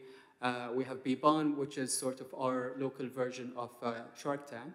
And these platforms help us in actually identifying the high potential founders and startups. So it works sort of like a funnel.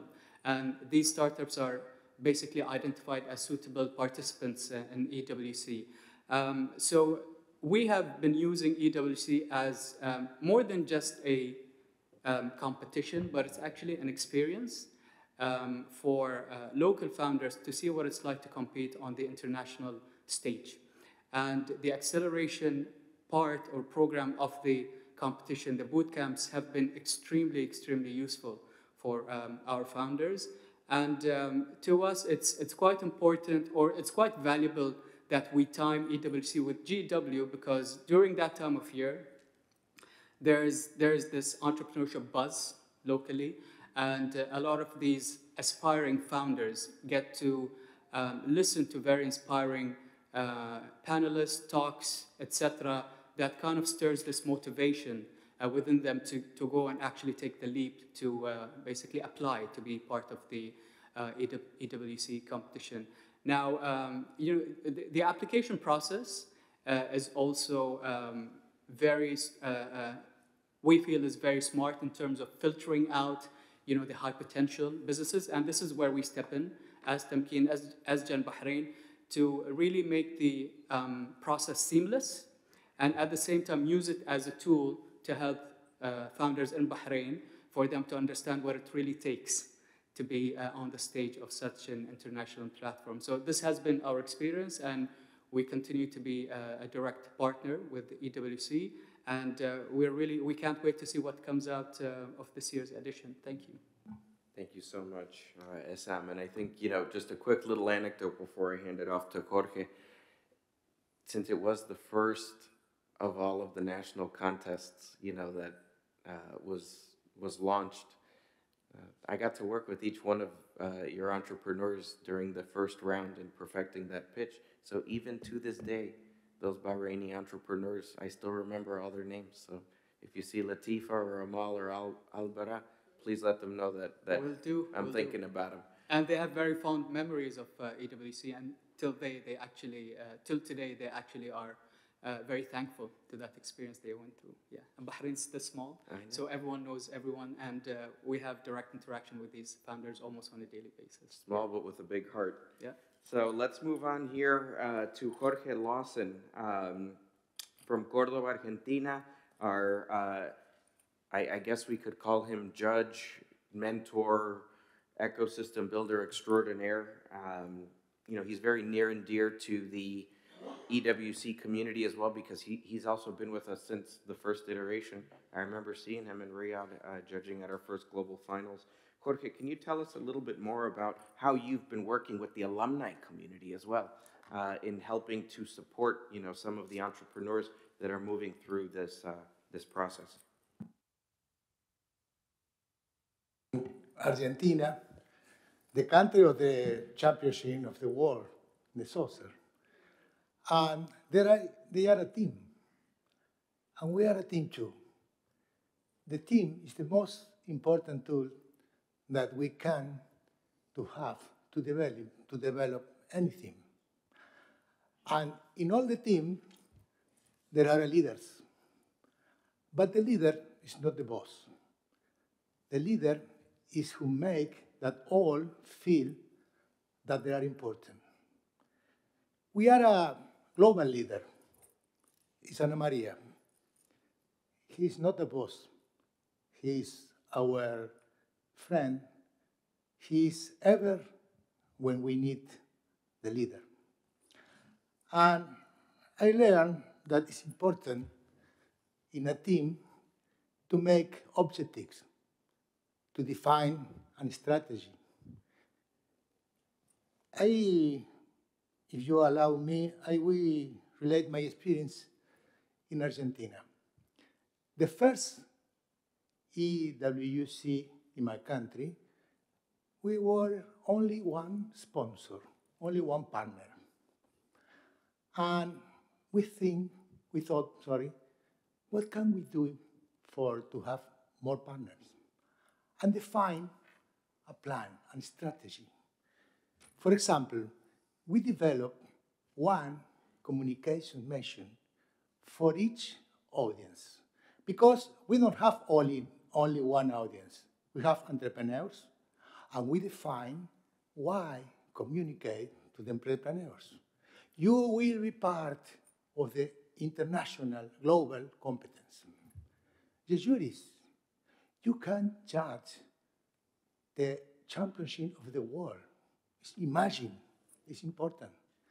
The companies, NGOs, and chambers can put his brand into a global competence. The governments, you can disseminate this competence between your ecosystem. And the media, you can interview the next championship of the world, maybe. The last year, we was more of 40 partners in the Entrepreneurship World Cup organization. I think that was basically a strategy, a plan.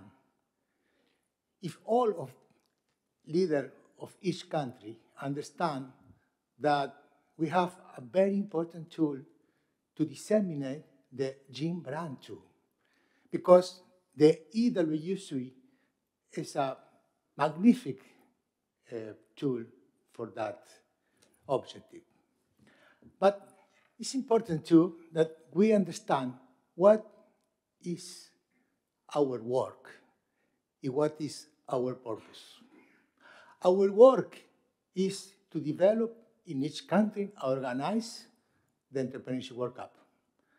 But our purpose is to make that all the dreams of all the entrepreneurs around the world make possible.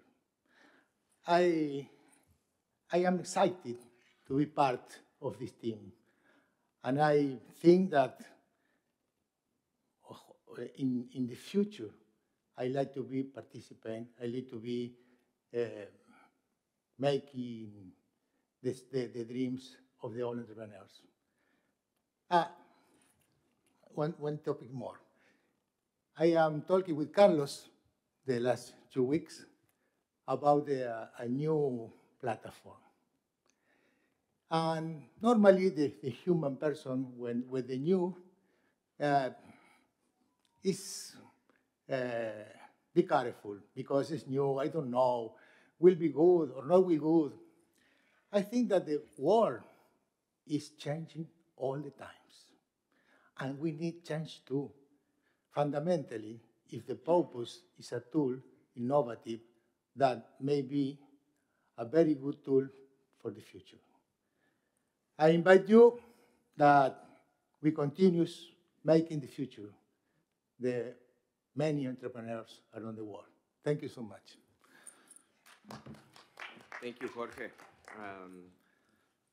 I still pretty shocked even in 2019 seeing Augusto up on the stage knocking out a very big company and continuing and advancing. So please send him our hellos. We're going to close out with Malatse Tolamo, Managing Director of 22 on Sloan, located in South Africa, to discuss building a thriving entrepreneurship community, talking about the hub and support system that exists in South Africa. It really is something, quite a sight to behold. And they've also produced some pretty amazing competitors throughout the year as well. Hi everyone, I arrived late before everyone introduced themselves.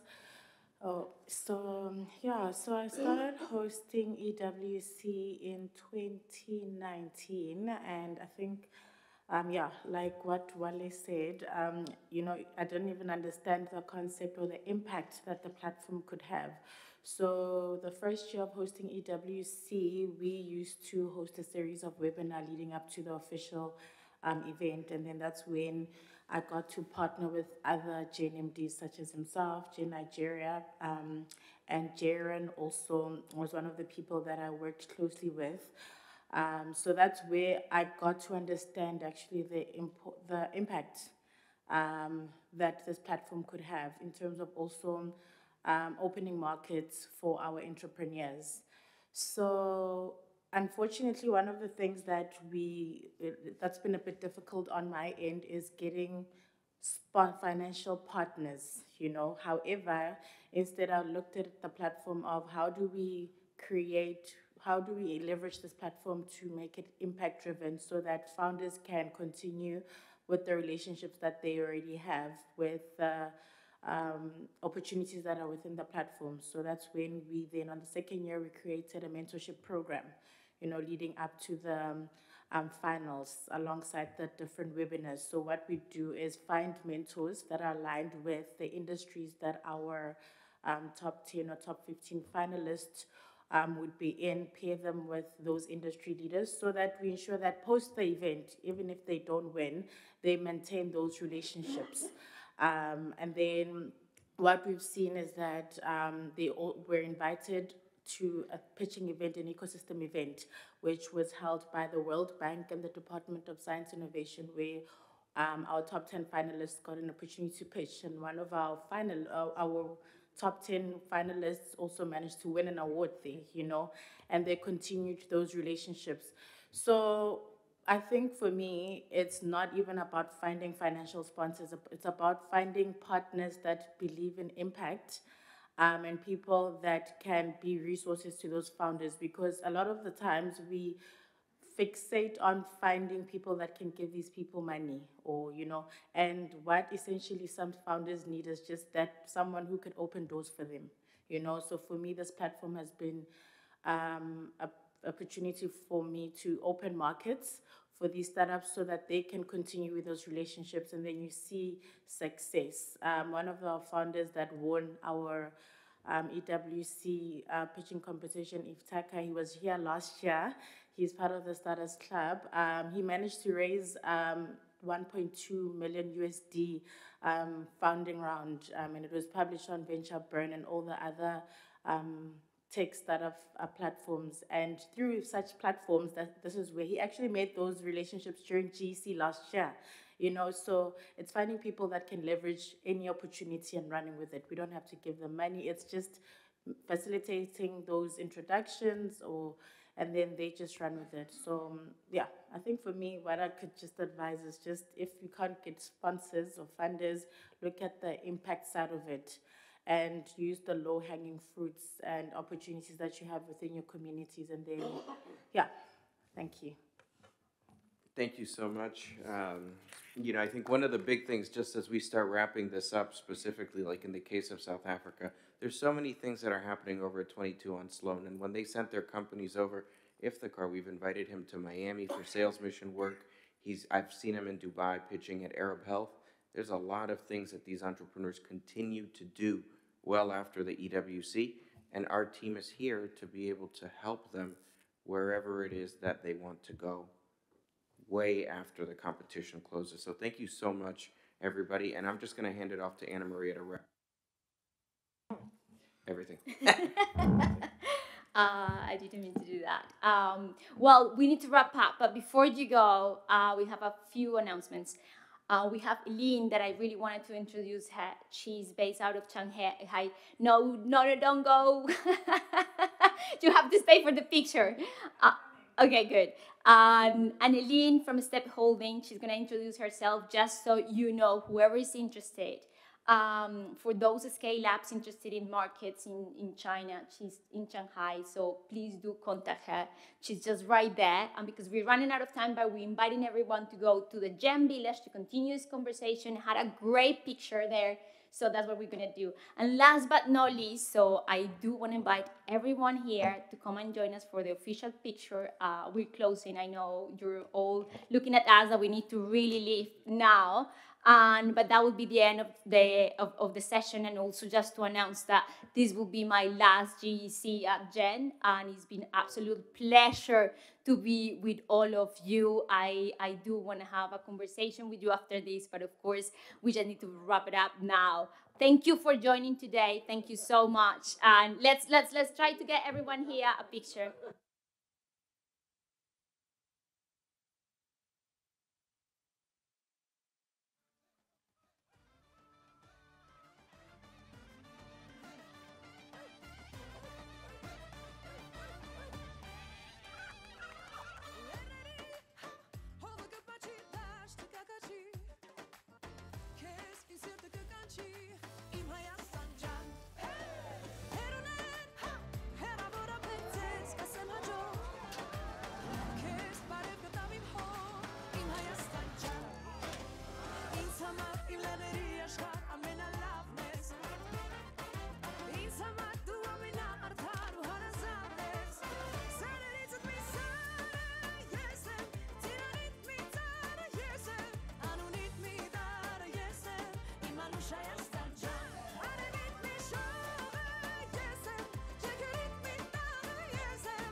Can I get some sound? Yeah. Hey, EWC folks. You're more than welcome to stay in for this next session, the Startup Huddle demo. But if you are, just let's sit down around the table. We need to start filling out this. I think we're about 5 minutes overdue. So thank you, please. Thank you.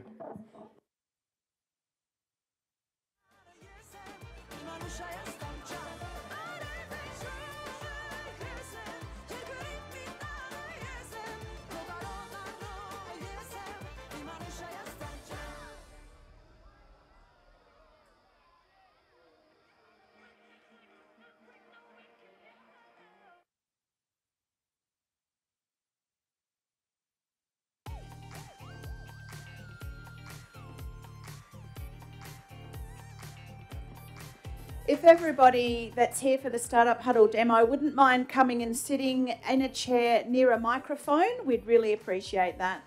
So those of you over on the chairs, if you wouldn't mind coming forward, thank you.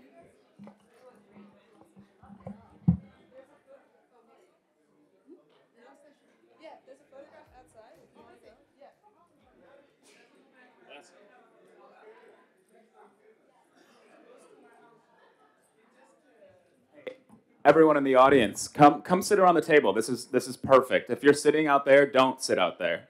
Sit around the table. Yeah. Come. Yeah, no. This is the entire point of this is an audience community participation based program. So you two beautiful people sitting in the back, get over here. Yeah. Yeah. Uh-huh. Yeah. All right. This is cool, actually. I don't like it. So I'll start off by saying this isn't the typical setup for this program. It is meant to be more localized, maybe in a pub, maybe a library, maybe your office, whatever office space you can find. We're at a point now where we've launched about 190 chapters total. The active number is more around 50 to 60 on a monthly basis, and we're growing. But we've been in a lot of cities, and we've seen a lot of different setups and a lot of different versions of this program taking shape in different communities. So our motto really is building startup ecosystems one entrepreneur at a time, and what that really means is we're talking about access in a lot of ways. There's a lot of places in the world that look at this program as an opportunity to open the doors for a founder, no matter what stage they're at, or an expert or a community member who wants to give back to the startup community, and give them a chance to actually enter the arena, to have a voice, to participate. And we really want to use this and sell this idea as a chance to do that and to open the doors wherever you are. And by the way, if you're just walking in, please join us around the table. We're going to actually have an opportunity to participate and discuss a little bit, so I don't want those chairs being filled up. So if you're there, please find a spot, fill it out. All right, so quickly, Startup Huddle launched, I think, about 6 or 7 years ago. Cameron Long might actually have the better number on that, but it's a US-based program, but we internationalized it. It is a similar format to 1 Million Cups, which you might have heard of it before. And Kaufman is sort of the originator, the founding group. So Startup Huddle is focused on giving founders a chance to come in, present their idea, but not in a pitch format. It's more so focused on giving them a chance to talk about their challenges. And the goal is to really create a vulnerable space where anyone in the community can actually give back and try to give them some guidance and give them a sense of, support, right? It's a family. Jonathan talks about it a lot as AA for founders. So the place you go every week, you're kind of suffering a little bit, you're trying to stay on the right track, and you need someone in the community to kind of say, hey, you're good, we got you, come and talk. So each week or month, we really want people to focus on creating like a steady drumbeat so that people always have this kind of expectation. This is something that we can do. The founders can always have a place to go, and they're going to feel comfortable, and they're going to have the opportunity to get in front of the community. All right, where did it go? This is just a little look at where we are. Obviously, this map it's one of those things where we it makes it look bigger than it actually is. But if you had pins and not the entire land mass lit up, it would be a little bit more interesting. But that's what we got. But like I said, we've been in over 180 cities now, and we're growing. All right, so the thing, and this is the thing I like to talk about the most. I think being someone who's been organizing startup communities and building programs for founders in my own city, in Cleveland, Ohio, the thing that I've learned the most is you really just have to have someone around that gives a shit. Like, it's like the basic starting point. You need a leader. You need someone who can actually say, like, I'm going to put the weight of the world of these founders on my back, and I'm actually going to go out there and do this work just because I care and I want to see them succeed. And that's the difference between, like, not to be an asshole, but like the startup support organizations that are kind of just like funded by like a public servant, and they're not really in it for the growth of the community. They're in it because they're being paid. And I'm not dogging everyone who's in that situation. I'm just saying there's that startup woman or startup guy who really just, they're obsessed with the ecosystem. They know every single founder. They can connect you to anyone. And it's that person. And we want to build and activate those leaders within the community. And obviously, we talk about this as well in terms of connectivity and fluidity, but you know, I'm not a research guy, but all it really means is the more connected that the founders are to other people in the ecosystem, and the more you're able to get those people in the ecosystem in that room, helping the founder solve the challenge, the more connected they'll be, and the more likely that they'll be able to solve their problems and, you know, actually become a stronger, healthier business. And then finally, trust. It's the thing that we've probably all heard a lot this week. It really is about that. You need a place where they can go, where they can actually feel vulnerable, share their challenges, and actually, you know, have someone to go to so that it's not all in their head living here and have a place to go. So, and I think the trust part can come in a lot of different ways, but I just like to talk about it in terms of creating that environment and making sure that people in the community know that space is actually there. It doesn't come once and then it's gone, or, you know, you have someone who kind of markets it and makes it look cool, but in reality, when you go, it's kind of just this space where someone's promoting their shit, and that's not really interesting. So the difference is trust. You're creating space where people feel comfortable, and the founders know they have a place to go. And excuse my language, I'm a little bit tired. All right, the format. Consistent time and place, if you can, just so that people actually have a brand and they know where it is, and it's, you know, it's just reliable. You can do up to 2 founders. They each get 6 minutes, and then the audience has 20 minutes to kind of go back and forth. And that's going to be something Veronica will touch on, but this is the key of the program. Your goal is to really listen to what Nick is saying, who will be speaking today. I'm not going to present him. But you have to listen to what he's saying and try to figure out if there's anything that you can offer in terms of feedback, advice, maybe connections, or maybe just something that you know about the industry that he doesn't. But, you know, that might be unlikely, unless you're in food tech. So that was a little hint. And then refreshments and community. So you got people, you got space, you got a time limit, you got founders, and you got some food and drink, maybe alcohol if you go to the pub. Way better. That's just a nice little column version look, but follow the same format, rinse and repeat. All right. Today's host, Veronica Smith, is someone who has been leading the Startup Huddle Mandora chapter for, I think, over 5 years now. Correct me if I'm wrong. Yeah, almost 5. And she has a wealth of experience doing this, and she's someone in the community. Well, she exemplifies everything that we're doing, but she's someone that they can rely on, and she's built this space. And you know, I'll let her talk a little bit more about it. But you know, I'm really happy you're here, and I'm really glad you get to help do this. And we also got another local Australian startup she'll be introducing that will actually be doing the program today. But just going to underline before I hand it off. Think of how you can give back to this man. And remember, we're in a global context here, and we got people all around the world, but just imagine if it was literally the people you see every day on your way to school, work, the grocery store, and the kind of impact that can have if they actually can come in and you can just be there with them in the arena for just a moment. All right, Veronica, it's all yours. Thanks very much, Paulie, for that introduction. Just for a little bit of context, just over 5 years ago, I was connected with Global Entrepreneurship Network and the Startup Huddle program. And at the time, I didn't realise it. I didn't really give myself a title, but I certainly do now as an ecosystem builder. What I did recognise in my community is that although business was very well serviced through our chambers of commerce and other business networking groups, there wasn't really anything that addressed the needs of the startup and entrepreneurs. And I felt like the Startup Huddle program would be a really good place to start. So as Paulie mentioned, we're just about to celebrate our 5th birthday, and we do celebrate. We have birthday cake and everything else. And it also happens to fall during Global Entrepreneurship Week, which was a coincidence, but a very good one as well. And what I love about this program is that it is authentically and genuinely driven and powered by community. So over that 5 years, it's not just me that turns up every month and leads the community. We have a very solid, regular group of sponsors and also other organisers on our team. And without them, this program wouldn't happen, and it certainly wouldn't have been sustainable over a 5-year period.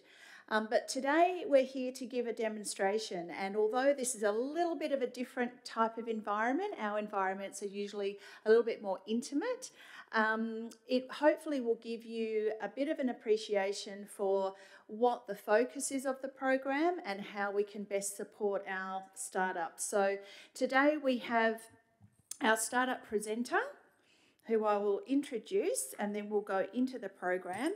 And then afterwards, I'm sure if you have any further questions about the Startup Huddle program, feel free to ask. And if you're interested in actually taking this program into your own ecosystem, please talk to Paulie and or myself, and we would love to see more programs up and running, wouldn't we?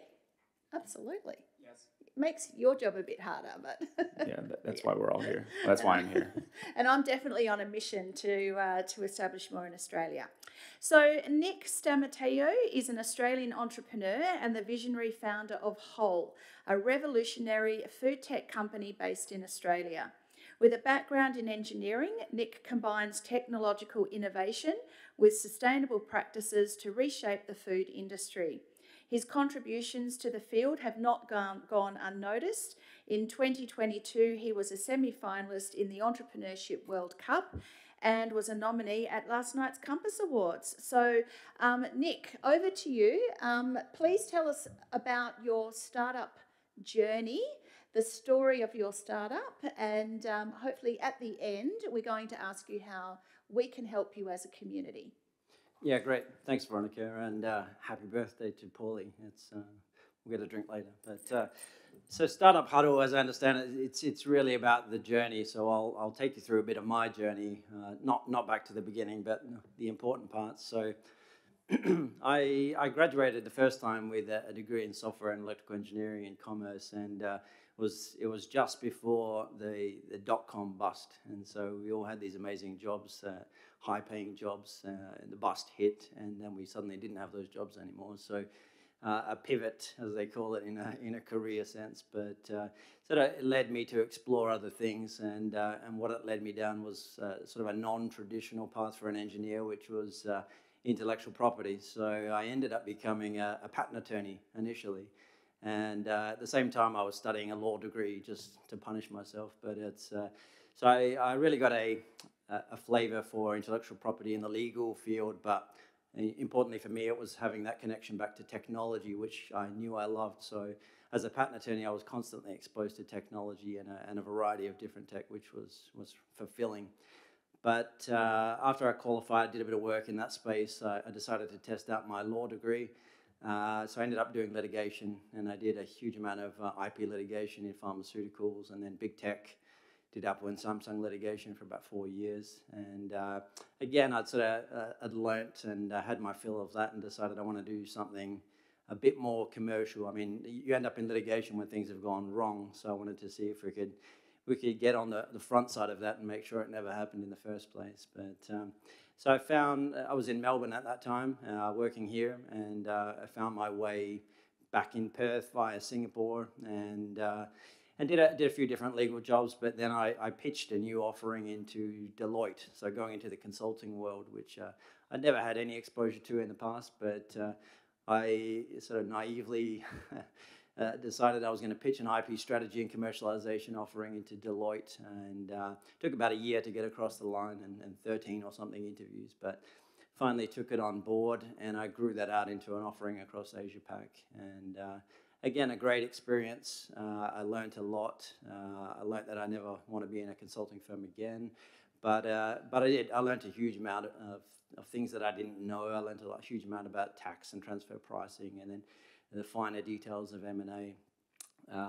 And the reason I bring that up is that when I was at Deloitte, I had a decent-sized team, and we would do something called innovation scouting, tech scouting, and we were doing it on behalf of a fairly large multinational food company who engaged us to scour the world. That was the offering, and find tech solutions for them. And one of the names that came up on that list was my now co-founder, Cedric, and it was a strange name on the list because he's about 35 years my senior, and but interesting guy. Started off as a medical doctor, worked in the food industry most of his life. Very innovative guy. Built processing lines, built new technologies, and so it wasn't a fit for that particular engagement. But we stayed in touch, and a couple of years later, I decided I had enough of Big Four consulting, and went out on my own.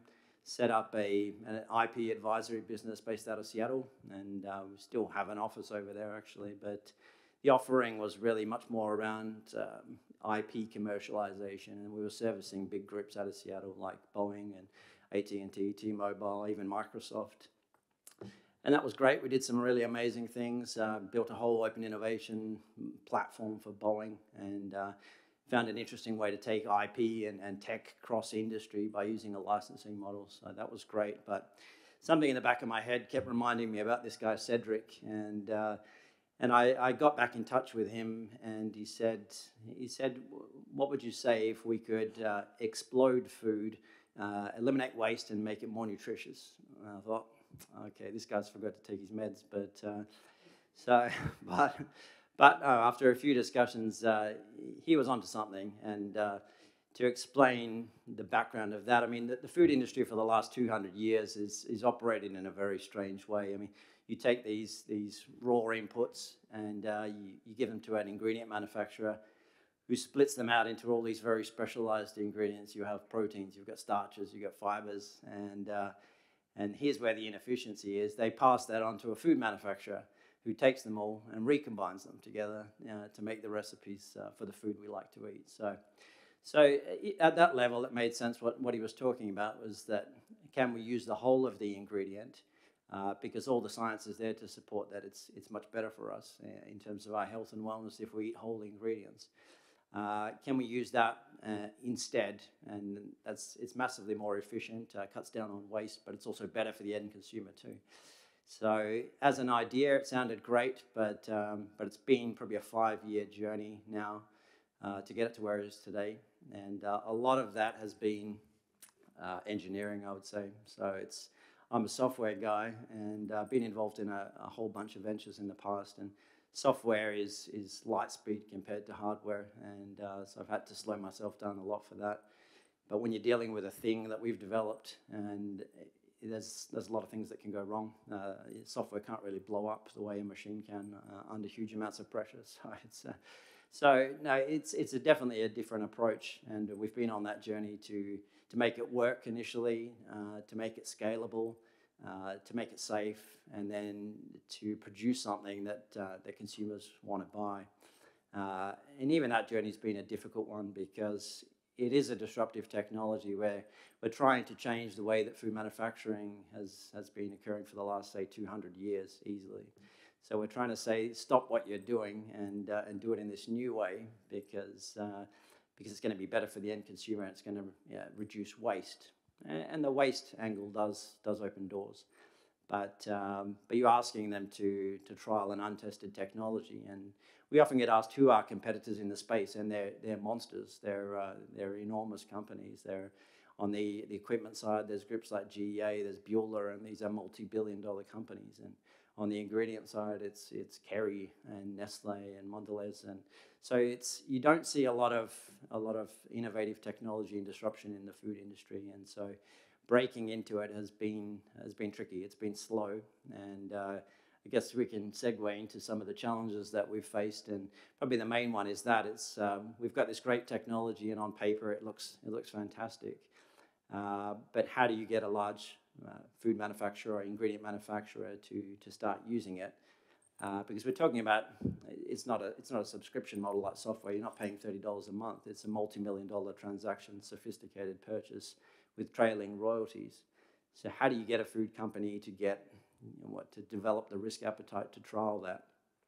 And how do you do it? I mean, it's not like we can just pump out, as a startup, we can't pump out pilot machines and then just send them around the world. We don't have the capital for that. So the way the food industry works is you often send out dozens and dozens of samples, and that's the starting point. So they evaluate samples and do diligence on the samples, and then that progresses to diligence on the equipment. But the part that I've probably skipped is what is the technology. So it's a novel way of processing food that explodes the ingredients at a cellular level. So we use massive amounts of pressure. We force the pressure onto the ingredients, which pushes gas and liquid into the cells, and then rapidly remove that. And it's a form of cavitation. It's like putting a balloon in space. So the ingredients explode and eliminates waste. What we mean by that is that we make it so small that it's functional. And it's more nutritious. So we've proven that by having the particles so small, it's more bioavailable in the body. The challenge with food manufacturers is that there's the challenge of getting them to try it, but also how do you market a machine like this, which we've deliberately designed to be input agnostic? For some people, it'll be functionality they're interested in. Others, it'll be flavor. Others, it'll be nutrition. Others, it'll be texture. And sometimes we do all of those, and sometimes we only do one. But it's trying to figure out and get these companies to share what are their problems, which they're not very good at doing in the food industry. Someone told me the other day they're almost paranoid, which is probably true. So I might pause there and pass back to Veronica. Thanks, Nick. 6 minutes goes so fast, doesn't it, when you're talking about something that you're passionate about? So what we're going to do now is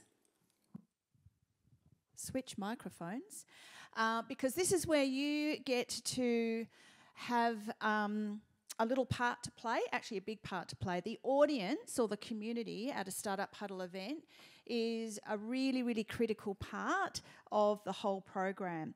And ideally, we have an audience that is made up of a diverse range of ecosystem supporters, so stakeholders, investors, other startups, people from the business community.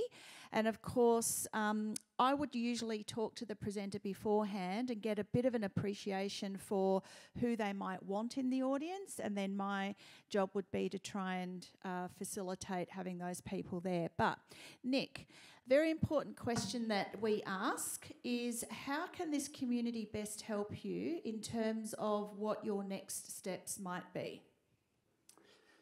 Yeah, I think as I mentioned, it's because we have such a long sales cycle. It's about starting the conversation early and understanding the problems to the extent that we can. So introductions are probably one of the most important things for us. I mean, we've got the Australian market pretty well wrapped up. We're starting to move into Southeast Asia. It's a very exciting market for us, and for multiple reasons. So we've got the opportunity to take Australian produce, which has this amazing clean green image, and then market it up into a much larger population and economy. So getting introductions into some of these larger companies that are often harder to navigate. I mean, not all these people are on LinkedIn up there, so it's getting those introductions and starting early, but picking the ones that are likely to be a bit more innovative and take a risk.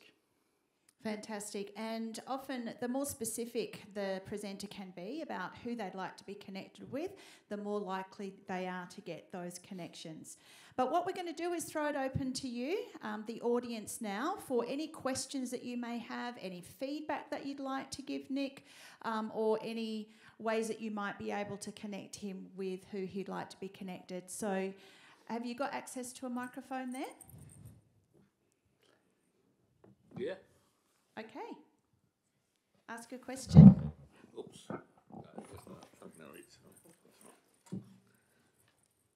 Thanks, Nick. You left me unclear as to what it is you're supplying? Are you supplying a raw material or technology to put into somebody's factory for them to source their own ingredients and winx it?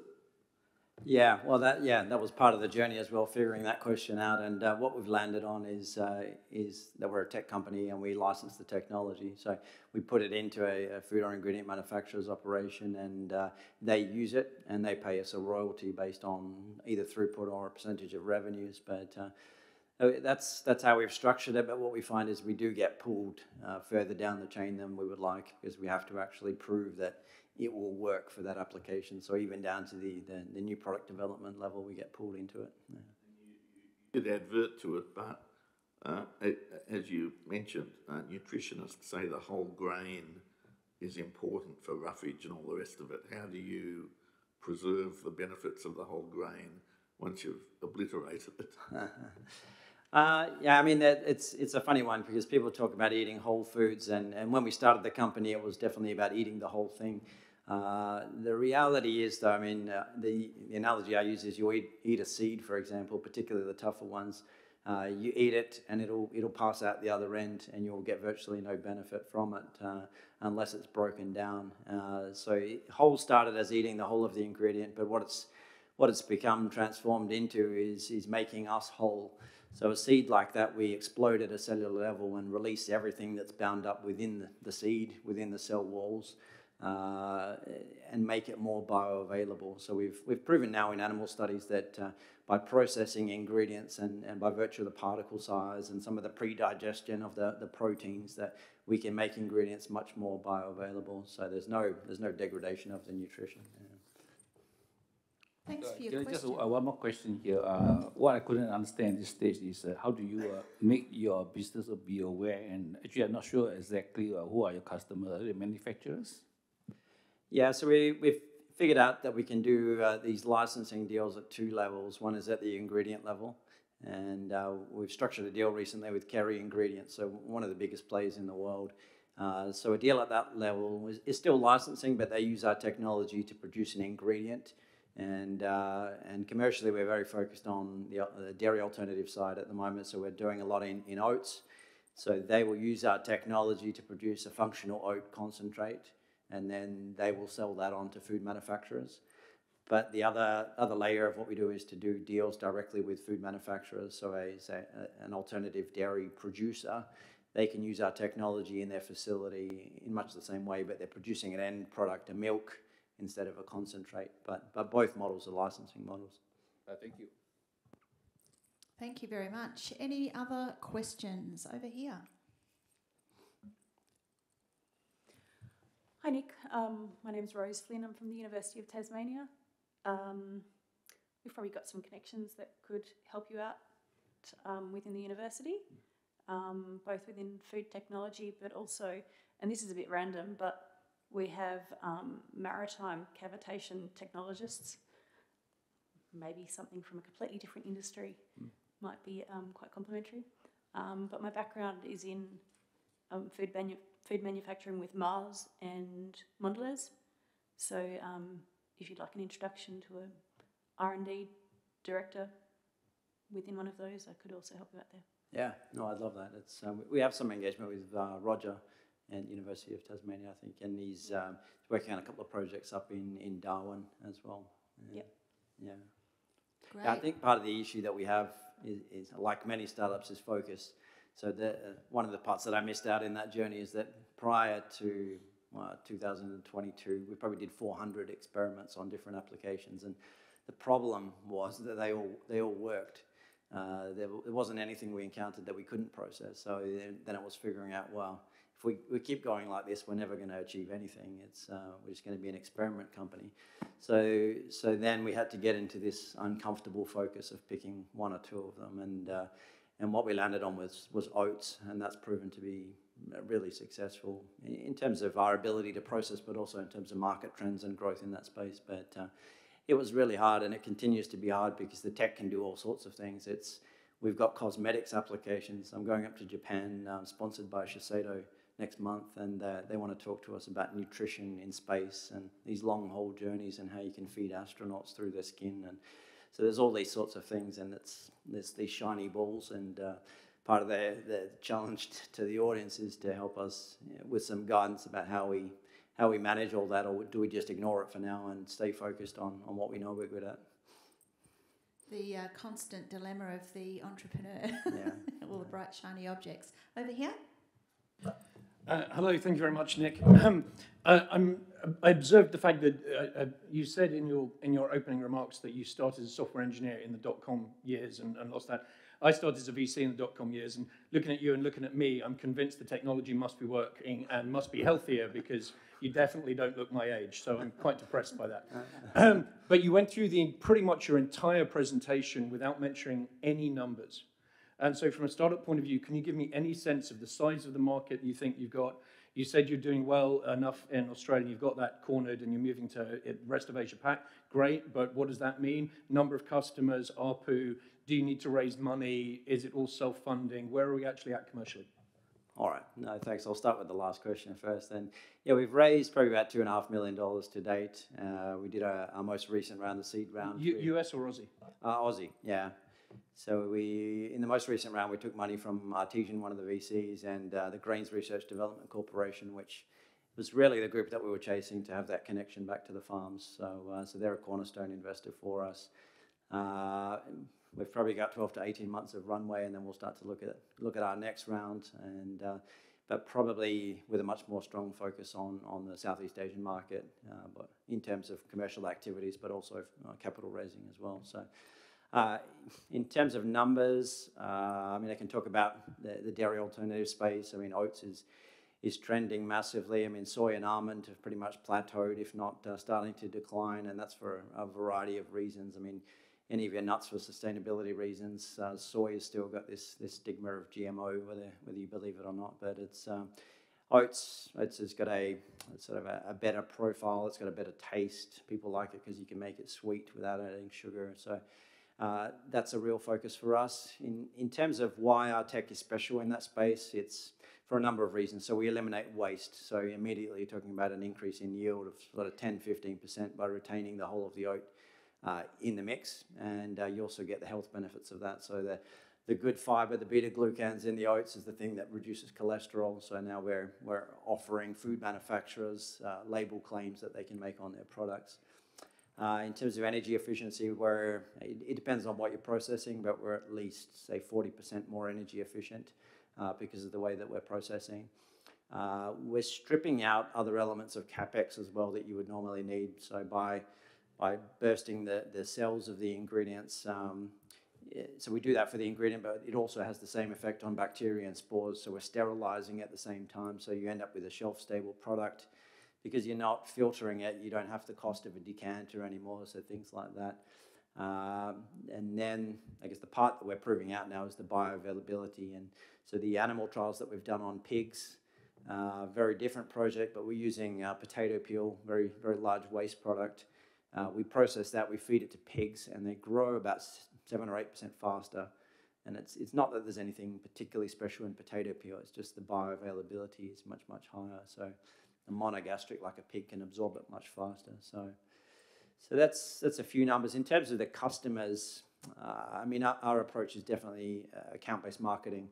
It's not like big SEO stuff. I mean, we know who these companies are. We can find them. There's probably 10 to 20 in any one country. I mean, Australia's a lot less than that. But it's how we get in the door and how we get them to take that risk, to do a trial, to do a pilot, and get that process started. Does that mean that for the food ingredient market, you're actually selling on an exclusive basis in order to maximize your revenue potential? We can, yeah, and we have entertained those discussions. That's the beauty of licensing. You can carve it up 100 different ways. So we can do licensing exclusivity based on applications. So oats, for example, we can license to an ingredient manufacturer within a particular jurisdiction like Australia or Asia. So yeah, we are doing that, and even cut down versions of that, like a first mover exclusive licensing position. And yeah, they do have to pay for the privilege of that exclusivity, which gives us an upfront kicker payment and then trailing royalties after that. Yeah. Fantastic. This side of the room's been a little bit quiet. Have we got anything over here? Any feedback that you'd like to give? Any comments? They're trying to work out how Nick can take $1 million of seed money and turn it into $3.25 plus tax. Yes, over in the back there. Would you, sorry to interrupt, would you mind just jumping onto a microphone? It's because we're recording this, so thank you. Yeah, thanks. My name is Justin. I'm a lawyer as well. And I was just wondering, so if you're selling this product, would you be able to, I guess, dry it so it's, it weighs less to transport, or are you just transporting in a liquid, or how would you work around that sort of cost efficiency? Yeah, thanks. We're not a producer, so we don't get involved in that, but we definitely get dragged into those sort of discussions. When we designed the technology, our aim was that you'd be deploying these units in the locations where you would use them, so cutting down on the carbon miles, cutting down on the transport side of things. But in the discussions that we've had with groups like Kerry, they have these massive centralized processing hubs. Their main one is in Malaysia. And so an operation like that will produce and then export to most of the world. So yeah, we have had a lot of discussions with them. They have monster spray dryers up there. So we output a wet product, a slurry, and then they will spray dry it into a powder and then ship it around the world if they need to food manufacturers. Yeah. Thank you. I missed your presentation, so I apologize for not if I asked something that you already spoke about. Are you looking at the elderly education for consuming this product? Elderly, did you say? Yeah. Yeah, we're working on that at the moment, actually. So we started off doing things like oat milk, so single source products, oat milk, soy milk, almond, and but really where we started as a business was this concept of a multi-grain or multi-source milk, and that's something that we've developed fairly recently. So because you look at something like oats and it's fine, but it's deficient in protein and it's deficient in fat. So for us, it was always about creating a holistic health and nutrition product. And sort of where we landed on with that recently is we've got mainly oats still as the base. We put rice in for B vitamins. We've got macadamia for fat and mouthfeel. We use coconut water, and that's got a lot of the electrolytes and nutrition in that. And then the only part we were missing was calcium, and it's always the hardest one to match. But we found an extract from red algae, which is incredibly high in calcium. So the product we have now, and again, we're not a producer, so we develop these as concepts, is it's got more protein, more fat, and more calcium than dairy. And that's the product that's got a lot of interest from aged care and being able to deliver that nutrition in a way for aged care, for hospitals, that market. The only part we don't have the science for in humans is the bioavailability. So just purely on the nutritional panel, we know we're superior, but it's actually more than that because the body's uptaking a lot more of the nutrition. Yeah. Great. Any other questions? We might have time for just one more. No? I'll go for some low-hanging fruit. Sorry? I'll go for some low-hanging fruit. Oh, Noose got one. Yeah, it's easy question that I was trying to think. I'm sorry, it's a super easy one because it was hard to me to understand what you were doing actually. And just to help me, my understanding of what you're doing, I tried to look you on Google, like what are you doing and if there's like some other things that I can get more information of what you're doing, and I couldn't. So can you share, please, your website? Oh, sure. It's just whole.green. Yeah, if you go to whole.green, you can find our website. Yeah. Because I couldn't looking for the wings technology or wood for ingredients, and it was like a mess. Yeah. Thank you. That's actually one of the key things that we ask of our presenters at the end, is to make sure that we know how we can connect with the presenter, because depending on their business and their business type, they'll have different ways that we can do that. So Nick, other than the website, is there any other way that we can stay connected with you? LinkedIn, I've got a Gen profile, so yeah, any of those ways is all get to me. Fantastic. Thank you, audience, for your assistance and support. As I said, it's a really critical component of the program, is to have that interactive and engaged audience, because really this program is here to support the startup presenters, and we always encourage the presenters to stay part of the community, and we like to track their progress, and we touch base with them from time to time and ask them how they've gone after the presentation. Sometimes there's a model where people will come and present and then you just don't see them anymore.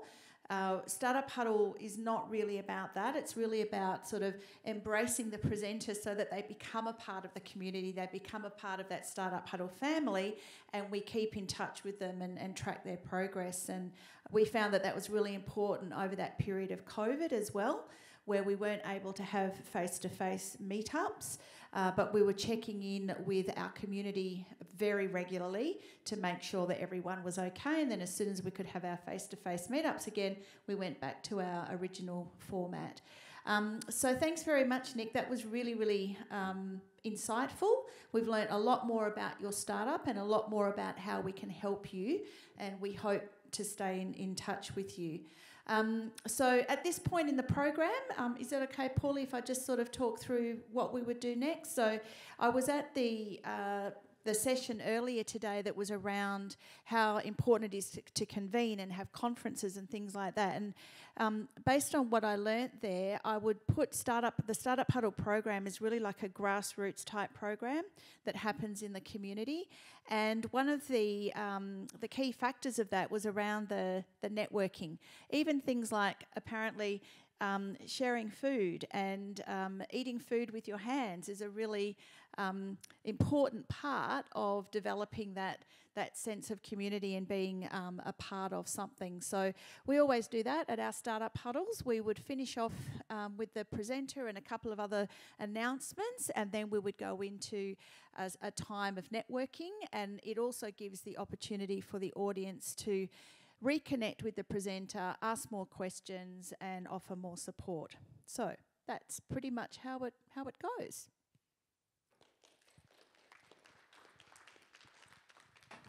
Thank you. And ideally, we would be in a space where there is wine or beer, and we're a little bit closer together. And that's always better. Nick, thank you. Veronica, thank you. Everyone, we're going to adjourn, and if you would like, we're going to go to Africa Nights tonight, where we can do all those other fun things. And there's some other events going on too, but some of them might not be on your radar. Yes? If we want to set up things, or if that's something, what's the model? How do you register? Do we pay? What's the connection between one huddle and somewhere else to feel part of a global network? All of those other things. Fantastic question. Yep. You can go on the Gen Global website and find Startup Huddle, and there's an application process. It is not a paid thing. It's actually sort of a rigorous review with me, where I am sort of this gatekeeper, for lack of a better word. I hate using that word, but you have to. I basically vet people and make sure that they're actually in it to do good for the community rather than obtain a title or look like they're, kind of wearing another hat, right? I try to find someone who can take the flag and run down the field. But yeah, you don't pay. However, we do have a national licensing model that we work out with bigger clients, corporates, or governments, multilaterals, that if they want to try to run a national campaign, we will work with them to train folks in different cities and basically set up the infrastructure so that they can get all the company data and the information kind of funneled through all those programs, and then they can own the brand in each city. So it's a really interesting approach for places in the world where they don't really have that many grassroots programs, or they don't have any sort of like national reach or sort of like gravity around the entrepreneurship program that they're doing at maybe a federal level, or maybe even just the local or regional level. I hope that helps. Well, you all look beautiful. Let's get out of here.